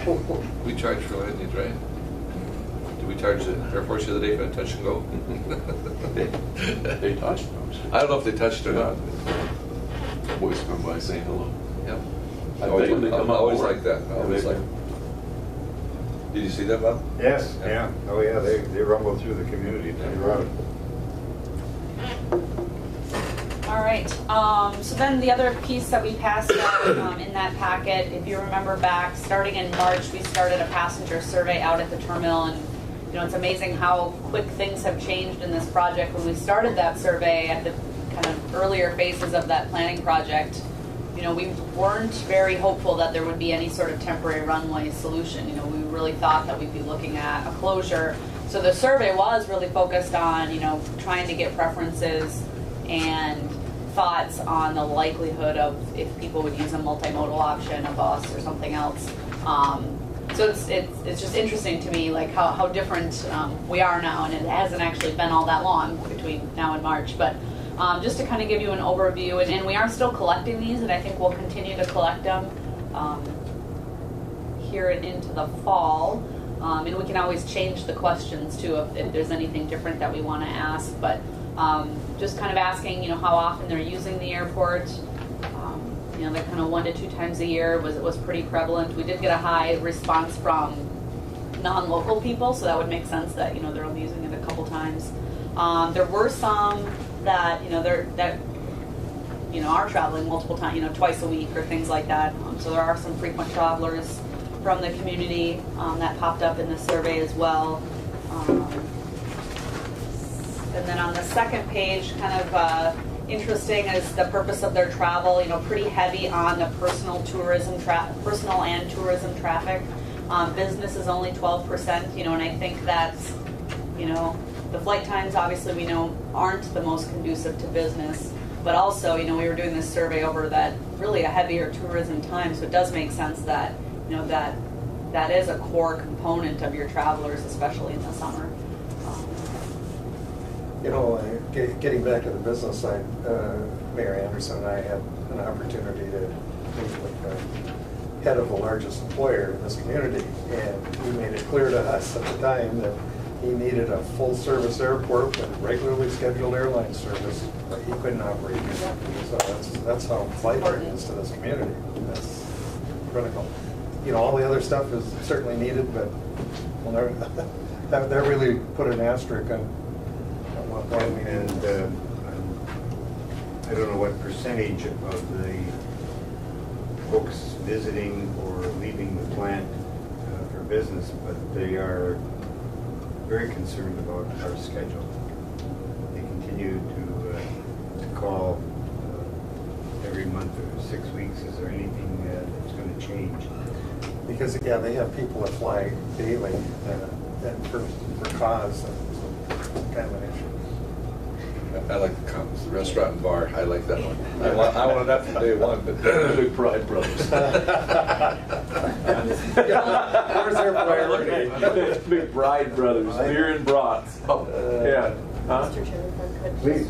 I was noticing the one comment there, we're needing a changing table in the bathroom. As being a parent to an infant, that is something Oh, that's let's pretty get that important to done. have in both the women's and They're not in men's there yet. men's restrooms. So I don't know Well, if there's one in there or that not. should be- Yeah. Good point. So if there isn't one, let's just contact Shannon's and see if we can get them to put one in there. Okay. So, Yep. I thought there was quick. I don't know. I haven't been in the bathroom, so I don't. I can see the logo of it. Koala one? The koala one. That one. Yeah. I always set my bag up there. Do you know what happens? That's with true. that? I know. And the comment about more seating, is this when we had pulled the Yeah, it temporary had to, seating in there? yeah. So Yes. Yeah, it's hard to tell because not everybody put a date on their survey. There's a spot, but the ability of, very few actually filled out the date on their survey. So it's hard to tell when exactly some of the comments are from. But I think a lot of it was when there was that temporary seating. in there. You know, and the other thing, I was in the terminal yesterday, and I'm wondering if some of the concern, you know, is if they're waiting for TSA to open the checkpoint. You know, I noticed yesterday it was about an hour before the flight, and it was getting kind of full in the lobby area, but TSA hadn't opened their checkpoint yet. And you know, if you think of, and it appeared to be a lot of people with fishing poles, and you know, that are, so especially if they have a border crossing, you know, you plan ahead and you get there early, but then it might get crowded during certain times while they're waiting. The multimodal choices is kind of on the back side of the first page. This was kind of the meat of what we were trying to get at originally with the survey. You know, of the local residents, 37% said, you know, that their options is that they would, you know, take a car to Duluth or Minneapolis. The vast majority of those indicating Minneapolis over Duluth, and then some just drive their whole trip. A smaller percentage said they just wouldn't travel. That percentage, if you look down at the at table 4, the percentage that just wouldn't travel to International Falls jumps quite a bit. You know, so that those tourism passengers or whatever, if they're coming for business or tourism or whatever it might be, they have that higher propensity just to not come here. Where the local people are still going to travel, they're just going to travel in a different method. But if they're coming for vacation, they maybe don't want to sit in their car. But there was, you know, a good percentage that said they would fly or drive to Duluth or Minneapolis. A larger amount again to Minneapolis over Duluth. And there were some others for both of them as far as other airports that they listed: Bemidji, Hibbing, Thunder Bay, Winnipeg, as other options that they would consider if there was not air service temporarily here. On the last page, there was an open-ended kind of comment section where people could write comments. I kind of tried to group them by topics. These are more summary type comments, airline service, you know, some comments on, you know, the connection time and flight times. Somebody did comment, you know, they would be very inconvenienced if there wasn't commercial service here. And then more on the flight times. Multimodal, some questions on, we did ask, let me go back, I forgot about that, if they would consider a multimodal option if there wasn't air service. So 68, so of the 167 who responded, 68 said that they would consider a multimodal option, and then 93 individuals indicated they would not consider a multimodal option. And then a few wrote in maybe, kind of on the side. Back down to the comments, so then the multimodal, there was just some clarifying ones. You know, it really depends on the quality and the schedule and where they get dropped off and all of that. There were a few comments about car rental services, just, you know, they wanted more, you know, they maybe weren't able to get a car, commenting on the lack of availability for car rental. I know from talking to the Avis woman yesterday, she did comment it was, you know, it's been their busiest summer in many, many years. Good news, but maybe not good news if you're trying to find a car. Terminal building and staffing, just lots of comments on overall in the terminal, a lot of positive comments on the new building. A few comments on the seating, which again, I'm thinking was more when the temporary seating was available in the lobby area. A comment on the PA system, and we talked about the changing table and the restaurant and bar. So I've heard that several times. Yeah. Oh, boy. And it's surprising. I can imagine. And I told him, you know, early on, we made a decision not to try to do that. Somebody really misses the change machine. Apparently you had a change machine. Well, there used to be a change machine in the other terminal. Yeah. But isn't there changers on the vending? I thought most of the vending machines had change available in them. They would, if you put a $5 in, but you're going to get all silver or coins, so it's not going to be dollars coming back at you. So that's kind of the summary on the I think we need to have survey. a visit with Tyson though, and see what can be done. Heard complaints about the coffee machine and Absolutely. I don't know if in the summer months if a temporary sandwich machine would have value or food? Well, the restaurant bar thing is a summer issue, and it's Yeah. maybe because you've got that huge influx of fish and stuff coming. They're the people who like that. So I'm just thinking of that. I wonder if there's anything we can do or try on a summer schedule, not in the winter. Right. Just something to throw in. Trying to make Be a it, moneymaker. when we hear these things, I like to look at all of Sure. them and see what's feasible, what's. It's just so hard to make the economics of that Where work. are we gonna squeeze that in? Do you have a local food truck? I was gonna say. That's- Drive yeah, park on the I've curb. often thought. Or a guy in a it would be cooler. neat. Yeah, it would be neat if they had a food truck. We could make a rival departure time of a. The beverage cart. Food truck. Okay. Okay, it'd Be a unique airport it'd be story. classy too, it'd be cool, man. Yeah. In case of Busch Light, and good to go. Case of Busch Light. Yeah. Could do go. No, that's good stuff. Yeah. Are they gonna stay in place, the surveys? Yeah, so we'll continue to collect them, and if there's any tweaks we want to make to questions or other questions, that you want to add, we can tweak them, and Yeah, there are no we might as well surprises. keep collecting data. Other than the changing room. And thanks to Thor's staff for kind of helping to swap surveys out and bring new ones over. Well, the other thing too is they reference both Thunder Bay and Winnipeg, that be mindful that we do have a large ridership that's Canadian, and that's both for marketing and for potential additional, Canadian markets. I think a lot of the Northwest resort operators, look at what's most convenient for their people. And they're up in the Lake of the Woods, and it's probably Winnipeg is a good option to. Yeah. We have, if I may, was in my notes, but if I may jump in with this about the airport, is that we deal with a family/business that has interests in Winnipeg and Edmonton and Fort Francis. And last week, they cleared in on a Friday and went outbound on a Monday. But the comment from the boss was, he said, the best thing about Fort Francis is this airport. That's smiled. Thank you, sir. Very good. I didn't put it in the memo, but maybe I'll send it to Bob and Kyra too. The list, we did ask where they originated their travel if they're not local. So we have the list of all the different cities that people are coming from. So that's kind of a good story, to tell all, from all over the U.S. and there were even some international individuals as well. But where's everyone coming from when they come to the local area? Oh, that would be Good with very the helpful to messaging. have out to everybody. So I think, we'll maybe update you again in a couple months with new chunks of survey data. So we'll just kind of keep updating you as we get stuff in. And then just quickly, other written engagement, we'll continue with the banners and flyers and stuff over at the terminal building and just keep updating So those as these needed. items that we have here will be moving out to the terminal. Yep. So Good. we'll all that over. And then we have the upcoming meeting with, other public involvement.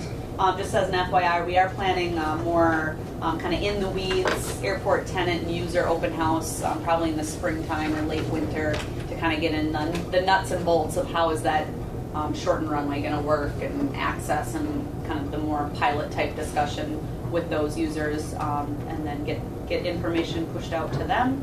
And then the upcoming FAA meeting on October 9th. Yeah, there was that question last night from one of the hangar owners about access when Yep. the taxi closures occurred. Yeah, it was definitely a great comment, and as we look to going through the design with our meetings with the FAA, we can say, okay, well, we have this, tenants have asked for this, and it's definitely a need that we should recognize. And, maybe we can repair that pavement on the front end of the project, so it's ready for use.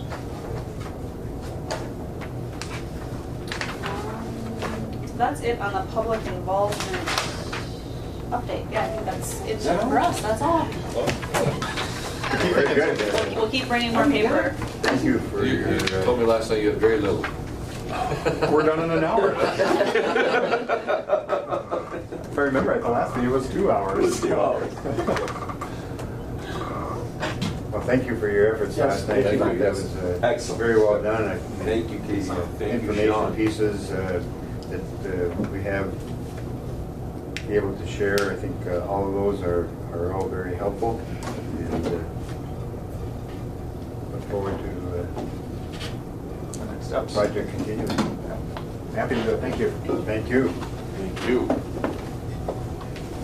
We'll move to old business, and we have the outdoor sign quote from Green Tech. And then we heard Steve this morning say that Signation put up the original,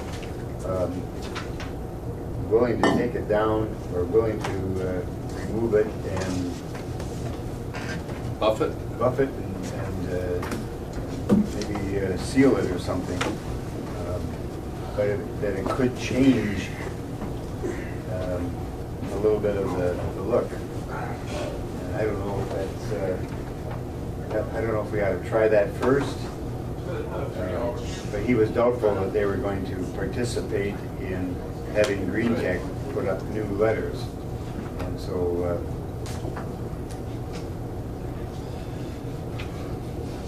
I guess I right now would kind of lean towards having Signation take their letters down and try that and see how much difference. I think they said they do it at no charge. Yeah. I think that's worth the motion. Okay. A motion by Commissioner McBride to ask Signation to remove the letters and see what they can do to improve the look of them. I'll second that. Second by Commissioner Nevenen. Are they gonna charge us? No, Steve said that they probably wouldn't, that they would be willing to take those down and Fix them. fix them and then put a sealer on them and see if that, although it could change the shade or the look of the sign, the letters, but It's different now. I think we right? try it. Yeah, Yeah. it's already, Just makes me wonder how it's gonna, 5 years from now, it's. Right. Well, and I think if that's the case, we have this quote from Green Tech that, it may be good for 90 days. We can see what it looks like afterwards. And if we really feel that we need to do something, we'll have to figure out how we're going to do that as part of our budget. So we'll notify Steve to have Signation, if this motion passes, do their removal and replacement. With that, all those in favor of the motion signify by saying aye. Aye. Those opposed, motion is carried, and we move forward with that. Then we have a quote from Shipley, and I guess I'm not exactly sure. Is this to have the televisions all different? That's what this carousel would do? And it would put all of the TVs on a different time or scale or show, and the necessary cable splitters. I would have thought that would have been part of a So the installation. installation. Yes. So there's two quotes, one from Shipley's and one from Hanson. Shipley's was the lowest. It should be on Hanson's on the the back. back side. Oh, Hanson, I'm sorry. Wow.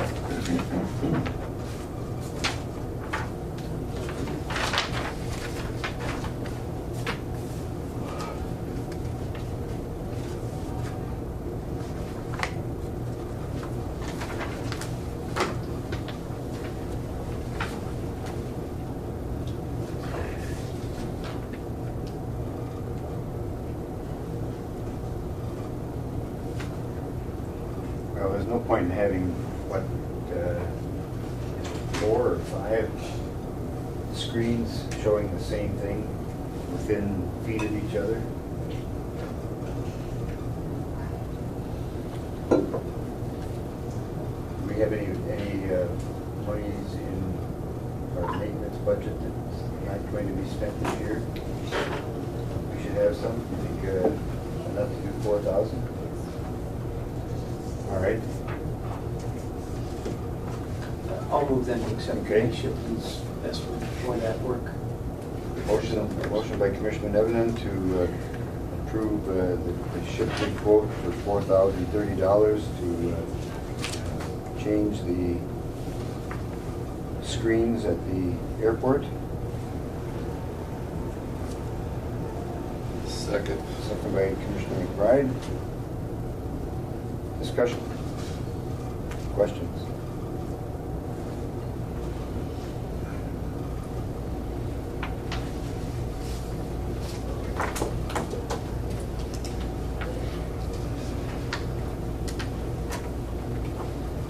If none, all those in favor of the motion to accept the quote of Shipley's repair on the screens at the airport, signify by saying aye. Aye. Those opposed, motion is carried. All right. Anything else under old business? We'll move to new business, and we have had a number of folks comment about the grass out there, or a lot of weed, and the trees that are growing on the County Road 108 as you leave the airport. And Erickson Lawn Care, they do a lot of fertilizing and spraying for weeds, and they see in some of the rock areas up by the terminal that it needs some hand spraying in those rock beds to eliminate weeds. They just, I spent the better part of an hour going over that whole area. And this would include going all of around the airport, County Road 108, where the sign is, the large cement block sign, and then also going towards Highway 53, that area where the trees are. That would include all of that. And I think Erickson's do a great job. They do the football fields and everything. I think we ought to try it for a year or two. I moved to Erickson Lawn Care for $500, and then I think for the trimming for another $80. I think that's what their Yep, estimate was. That's what their estimate is, Sure. yes. So, $600. Yep. Okay, I'll second that. motion by Commissioner McBride to Up to $600. accept the quote of Erickson Lawn Care for work at the airport. Second by Commissioner Nevenin at the cost not to exceed $600. I just wish Don Pepin was still around, those trees coming out of there, man, there's some sad looking trees. Yeah, man. God. We may have to start replacing one at a time or something Yeah. here. Wow. They just haven't taken off very well. I don't know if it's if they're getting salt from the highway or what it is, but Now, they're quite a ways away from the road. Yeah. Big And fireworks. the truck's not moving very fast. Right. That shouldn't be it. Are they, Who knows? Yeah. I don't know. Without someone taking care They were of done them. so- Yeah, down south, they make their light poles look like palm trees. All right. Oh, yeah. They make our light poles look like. All right. Motion is to have Erickson accept the Erickson quote not to exceed $600. All those in favor of the motion signify by saying aye. Aye. Those opposed, same sign. Motion is carried. That is approved. Next item is airport office space. I guess, Paul, do you want to lead us in that one, or? But as, I don't know if we should have kept the architect here to. well, it's interesting, as Kyra was reviewing the Phase 2 space allocation and for the conference room and for storage, and prompted by the Veteran Services relocating to the Kita building, where we were going to put some of this material, storing some of these files, and for how long, and our current space at the Kita office, she said, given the availability of the space there, we could fit very comfortably into that space if there's any interest in that. And we got talking further about the rent that we paid at the Wells Fargo, and how much time we spend at the airport, cold weather testing, and Kyra having to run errands, that geez, maybe it would be a real good fit if Keita could relocate to the Phase 2 terminal space, and given all those considerations. And so Kyra did some work on kind of what we currently have, and then kind of the space that's available. And just talking to Destin and Bob, I think you threw out a couple options, and I think they could make it work early in the design process. So, and then, you know, the relative cost per square foot we're paying now, and then pay to the airport commission to provide a little additional revenue. And again, we'd be on site. So, Well, to me, the bigger issue is cold weather testing and the relationship with that industry. So to me, it just makes sense. As far as locations, I think it's just as certainly as, if not more, open to the public than what we have now. People do have a hard time finding it. I'm very supportive of that. Oh, absolutely. And for the FBO too, I mean, yeah. Yeah, we interface with Kyra and. Yeah, this would enhance, definitely. And the fact that that conference room is going to be a really decent size. I mean, we'll be able to, I think, host, even trying to anticipate what we could have there, but I'm even thinking some of the cold weather testing people, if they're having Sure. conference calls, that would be something we could offer them. Yeah. How about I don't know if it needs a motion, but maybe a motion to incorporate in the planning, you know, something along the lines of what you're talking about. I think, Paul, you'd have to work with them. But now would be the time to do it. Yes. So I would offer that as a motion. Okay, we have a motion by Commissioner Pavlik, I will second that. second by Commissioner McBride to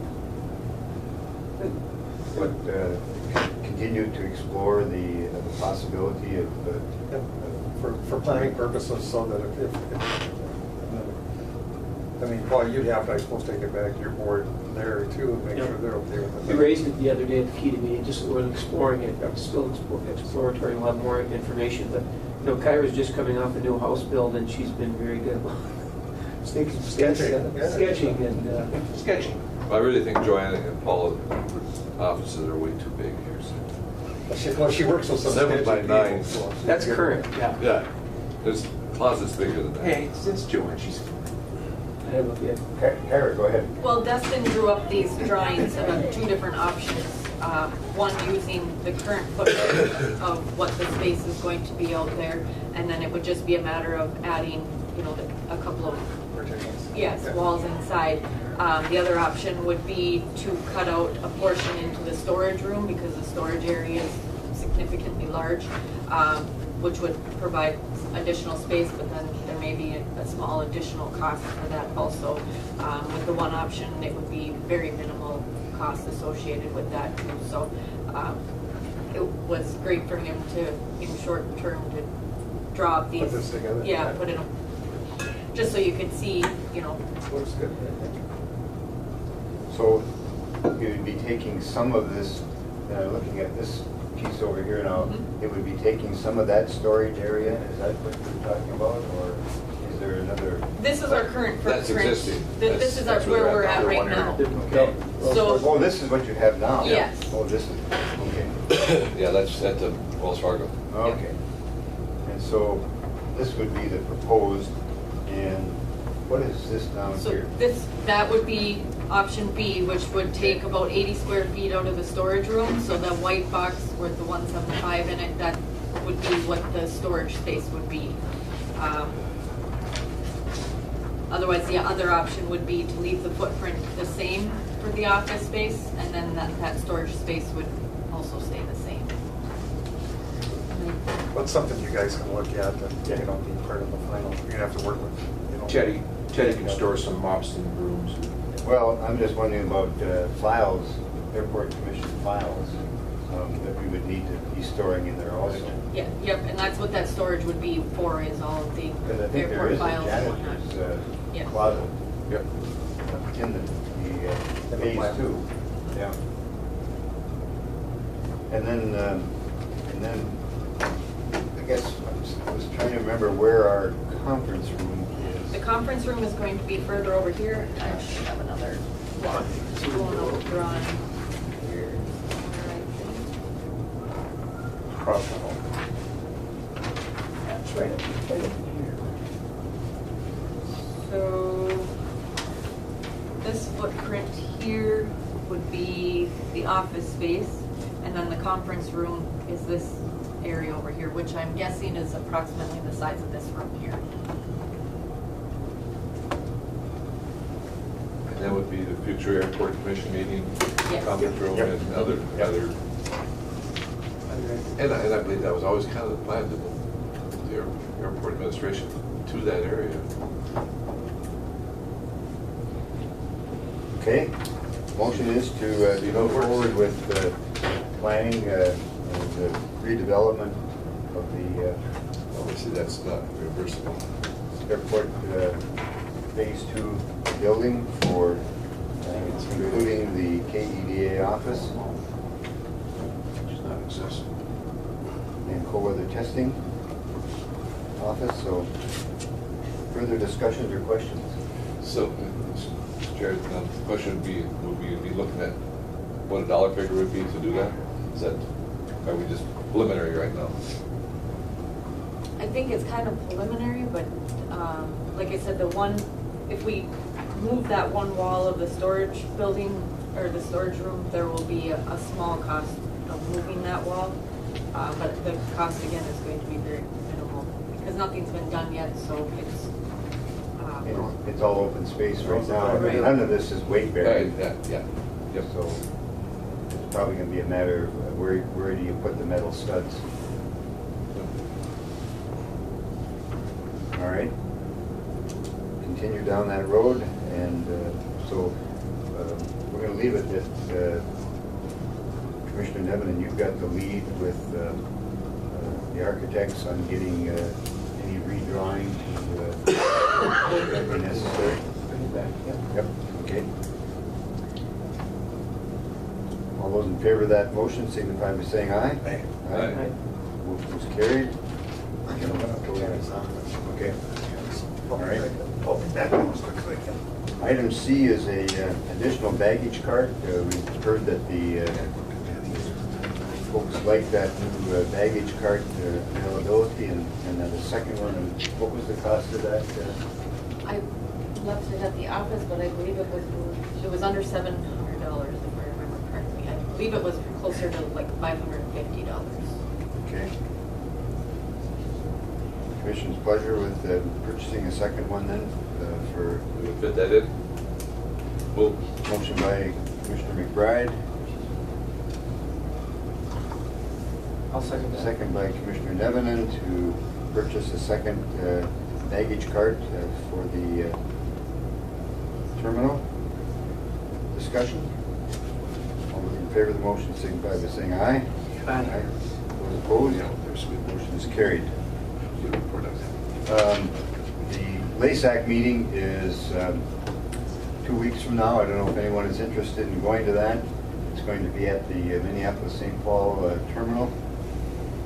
And we're going to be hosted by MAC. So Brian Ricks, are you planning to go down? Maybe, yeah. Okay, all right. Anyone else that wants to go? It's, Move to approve. okay, motion by Attendance for Commissioner members. McBride to approve travel to that. Second. Second by Commissioner Nevenin. Chair, have we ever had chances to use the air service down and back? No, The timing just hasn't worked out yet. doesn't work out. But if it was that right at MSP, that'd be the perfect time to do it. But Yeah, because you can land right there and Yeah. go right into the meeting rooms. I know here a few months ago, our county auditor used the air service for a meeting down the cities and back the same day. And it actually ended up being cheaper than driving, and rooms and meals. Very good. Further discussion on the LASAC meeting? All those in favor of the motion signify by saying aye. Aye. Those Mr. Chair, opposed? Motion is carried, please. are you gonna?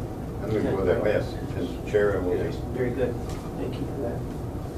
And then the letter from Cassandra Isaacson, the Director of Aeronautics, she has asked if I would be interested in serving on the statewide aviation economic impact study. And I would be willing to do that on behalf of the airport. So if you want to approve travel,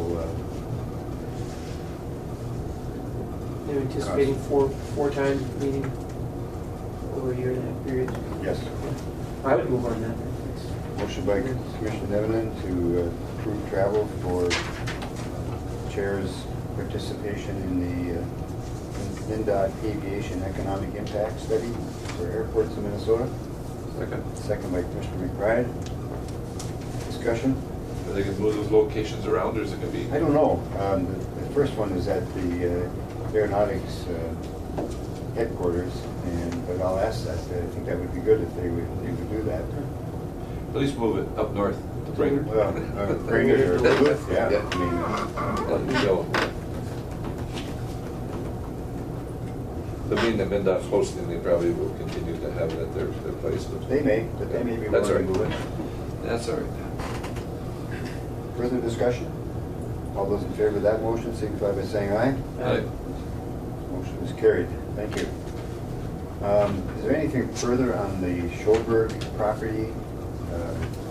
This time, are we, I just think that Casey had said we wait till after possibly the that- October 9th meeting and Try to see look if at there's any? something, I mean, just put it out there to FAA or MnDOT or whoever, we gotta look at and say, As long as we gotta move this structure, is there any? it's a any government possibility? structure, and Right. why would we get stuck with the cost of moving? Well, they'll do the moving, but. Yeah, I know. But whether they're willing to Acquisition.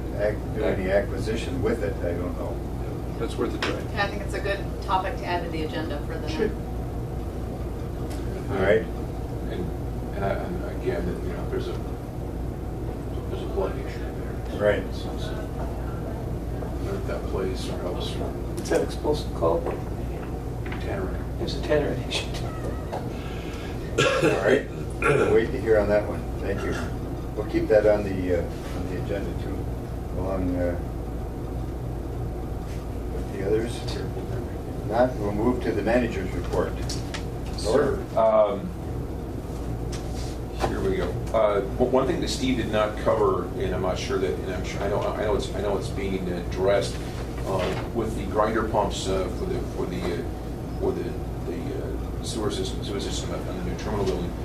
We've been having some issues with circuit breakers being caught, and what we discovered is, and thankfully we caught it just in time. We probably had a 3 or 4 day buildup, and we were called, and Shannon's involved, and our electrician was involved also.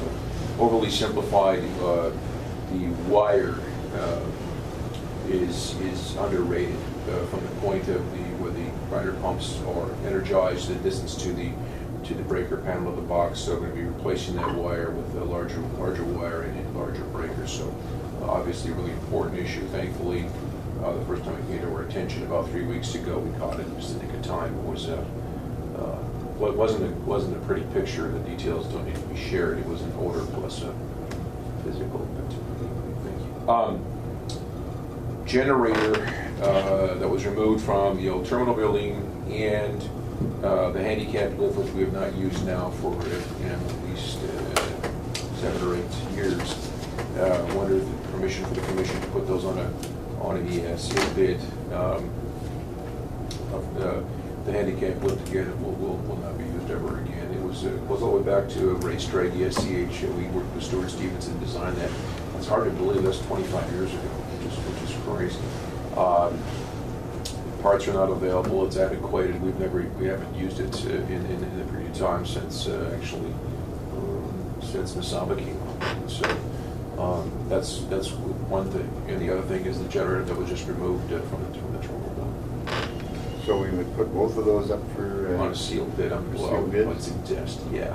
Okay. And I have no idea, Where are we going to advertise those? I would work with Kyra. I'm assuming the local paper. Right? I mean, it's pretty specialized.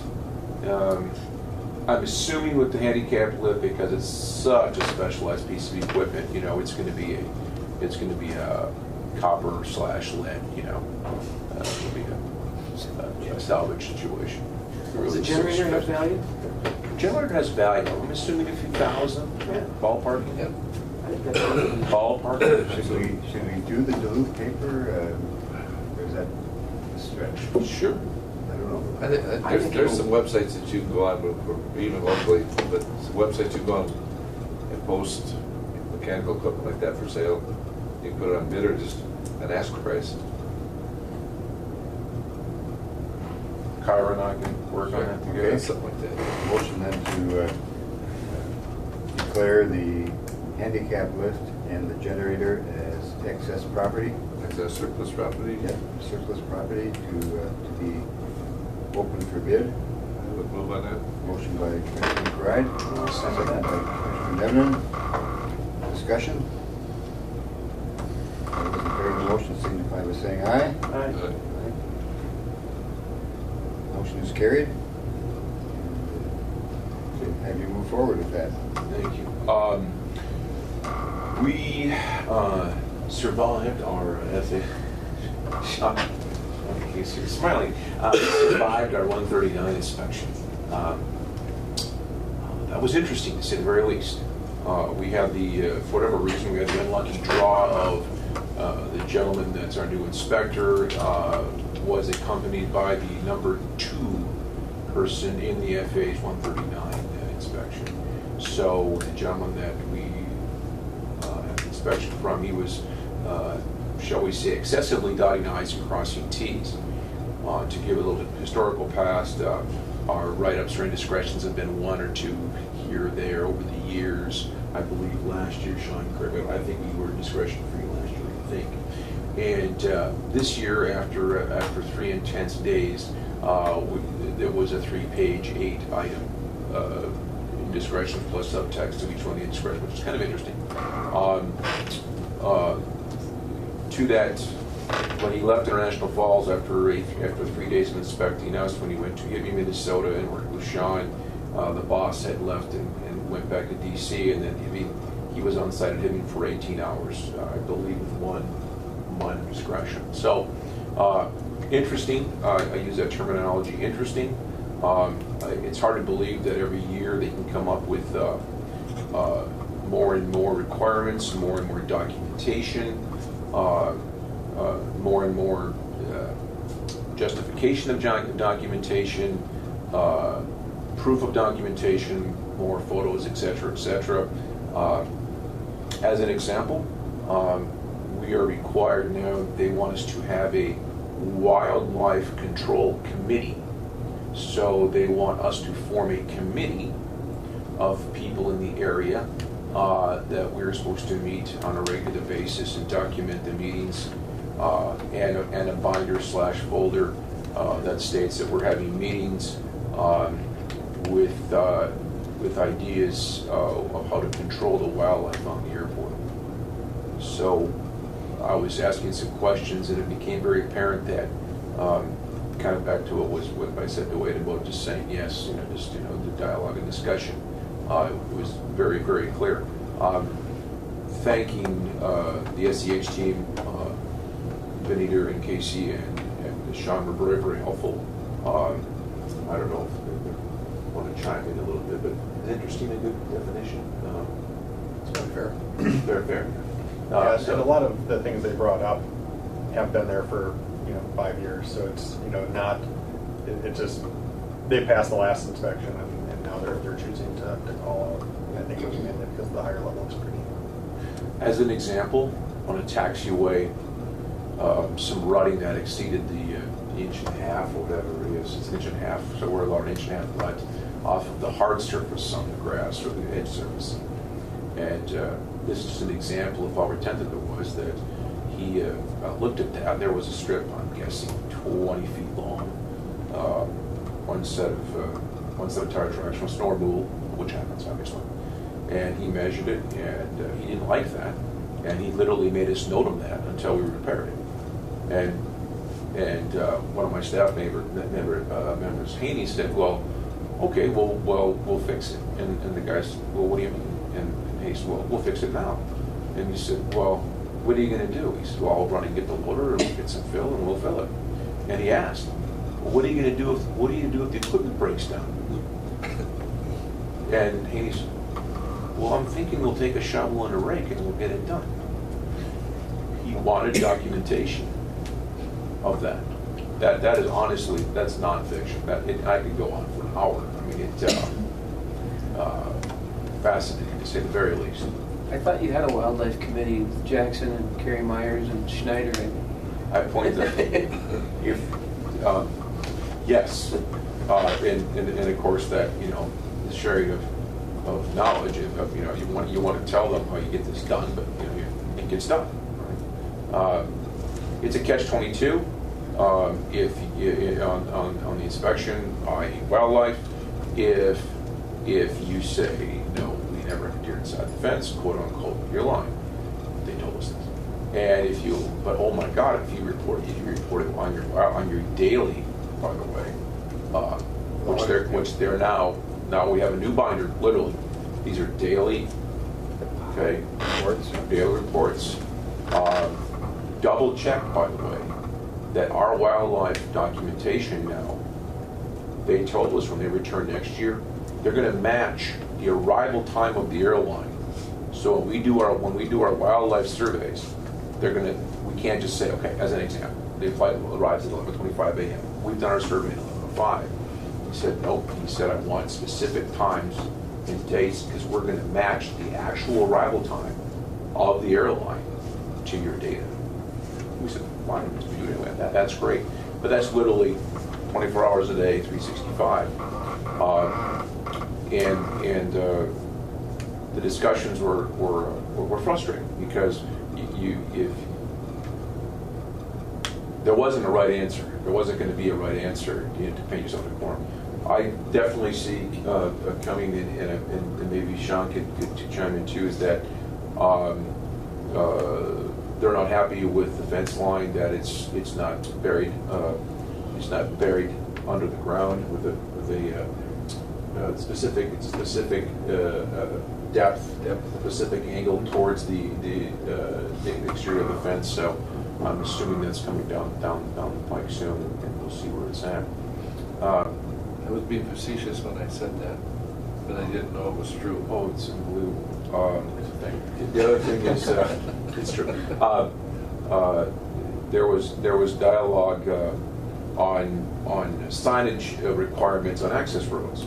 So remember, the person was just here, and we said, okay, we understand. We'll have the signage on the access roads to the active runways, tax roads. Yes, we'll do that. How long was it until you started emailing us asking what's your action on the signage? And I kind of backed off on my responses. I thought, well, no, I'm an 11 fish. Thankfully, Sean responded. Said, well, we're going to put it into the plan, and we're going to get it done. So yeah, so we're in for a few years of interesting. It's hard to believe they could actually come up with more red tape and more bureaucracy.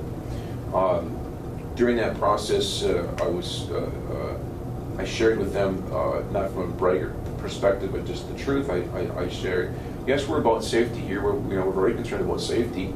We're told by our insurance brokers that we're the only airport and we're the only FBO in the nation that they are aware of that we've never had a claim. We've never had an issue. We've never had an answer on an accident.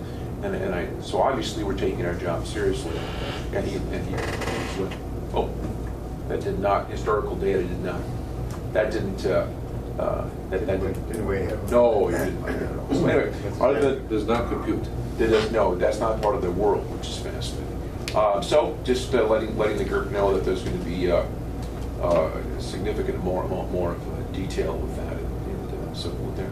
Would you and the Wildlife Control Committee contact Bemidji, Brainerd, Hibbing? Yes. And just see what they're doing, and then bring a recommendation for whatever. Right. I think we need to have 3 or 4 members to that Absolutely. committee. You mentioned. And that is so interesting because, yeah. Mr. Chair, I've got another meeting that doesn't have a quorum, so we need to, if there are any Please. action items, I need. No. The 24th will be our next meeting, is that correct? Yes. Just need to set that real quick. Yeah, by the way, October 24th. Yeah. Is that what it would be? What state? Yes, October He has to go. 24th. I won't be here. You won't be here? What- Why not? I mean, granted, but Brian will be here. The 17th does not work at all for Commissioner Pavlik. How about Thursday, is that any better? Thursday, which day? 25th No, we're free. or Tuesday? October 25, 20.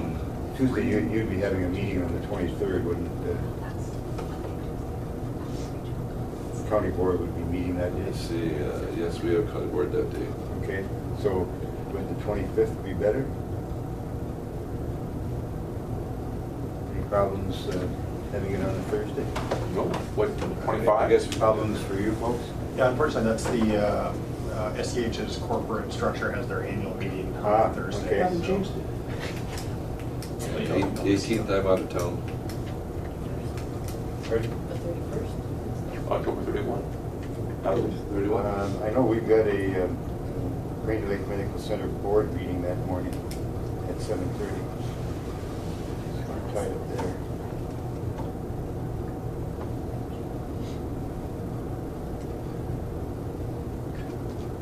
We can schedule it for the 24th, Brian's. Be available. I think he would be back. This,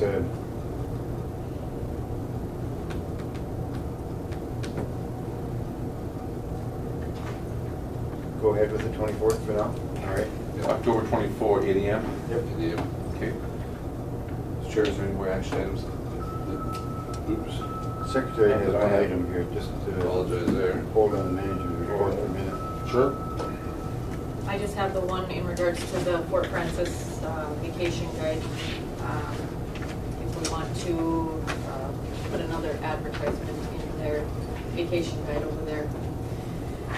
The cost on that would be 775 Canadian, so it'd be about 20 to 30% less than that in American funds. And we do have this slotted in the budget, so. Budgeted, okay. Approval then for the marketing the airport in the is it Fort Francis vacation planner or Yes. the Rainy Ridge? Fort Francis. Fort Francis vacation planner? 40,000 copies, yeah. Well, I'll move on that. Okay, Oh, motion mine by just- Commissioner Nevinen to approve marketing in the Fort Francis Second. vacation planner, second by Commissioner McBride. Discussion? All those in favor of the motion to do the marketing signify by saying aye. Aye. Those opposed, same sign. Motion is carried. Marketing is approved. Thank you. You need to leave.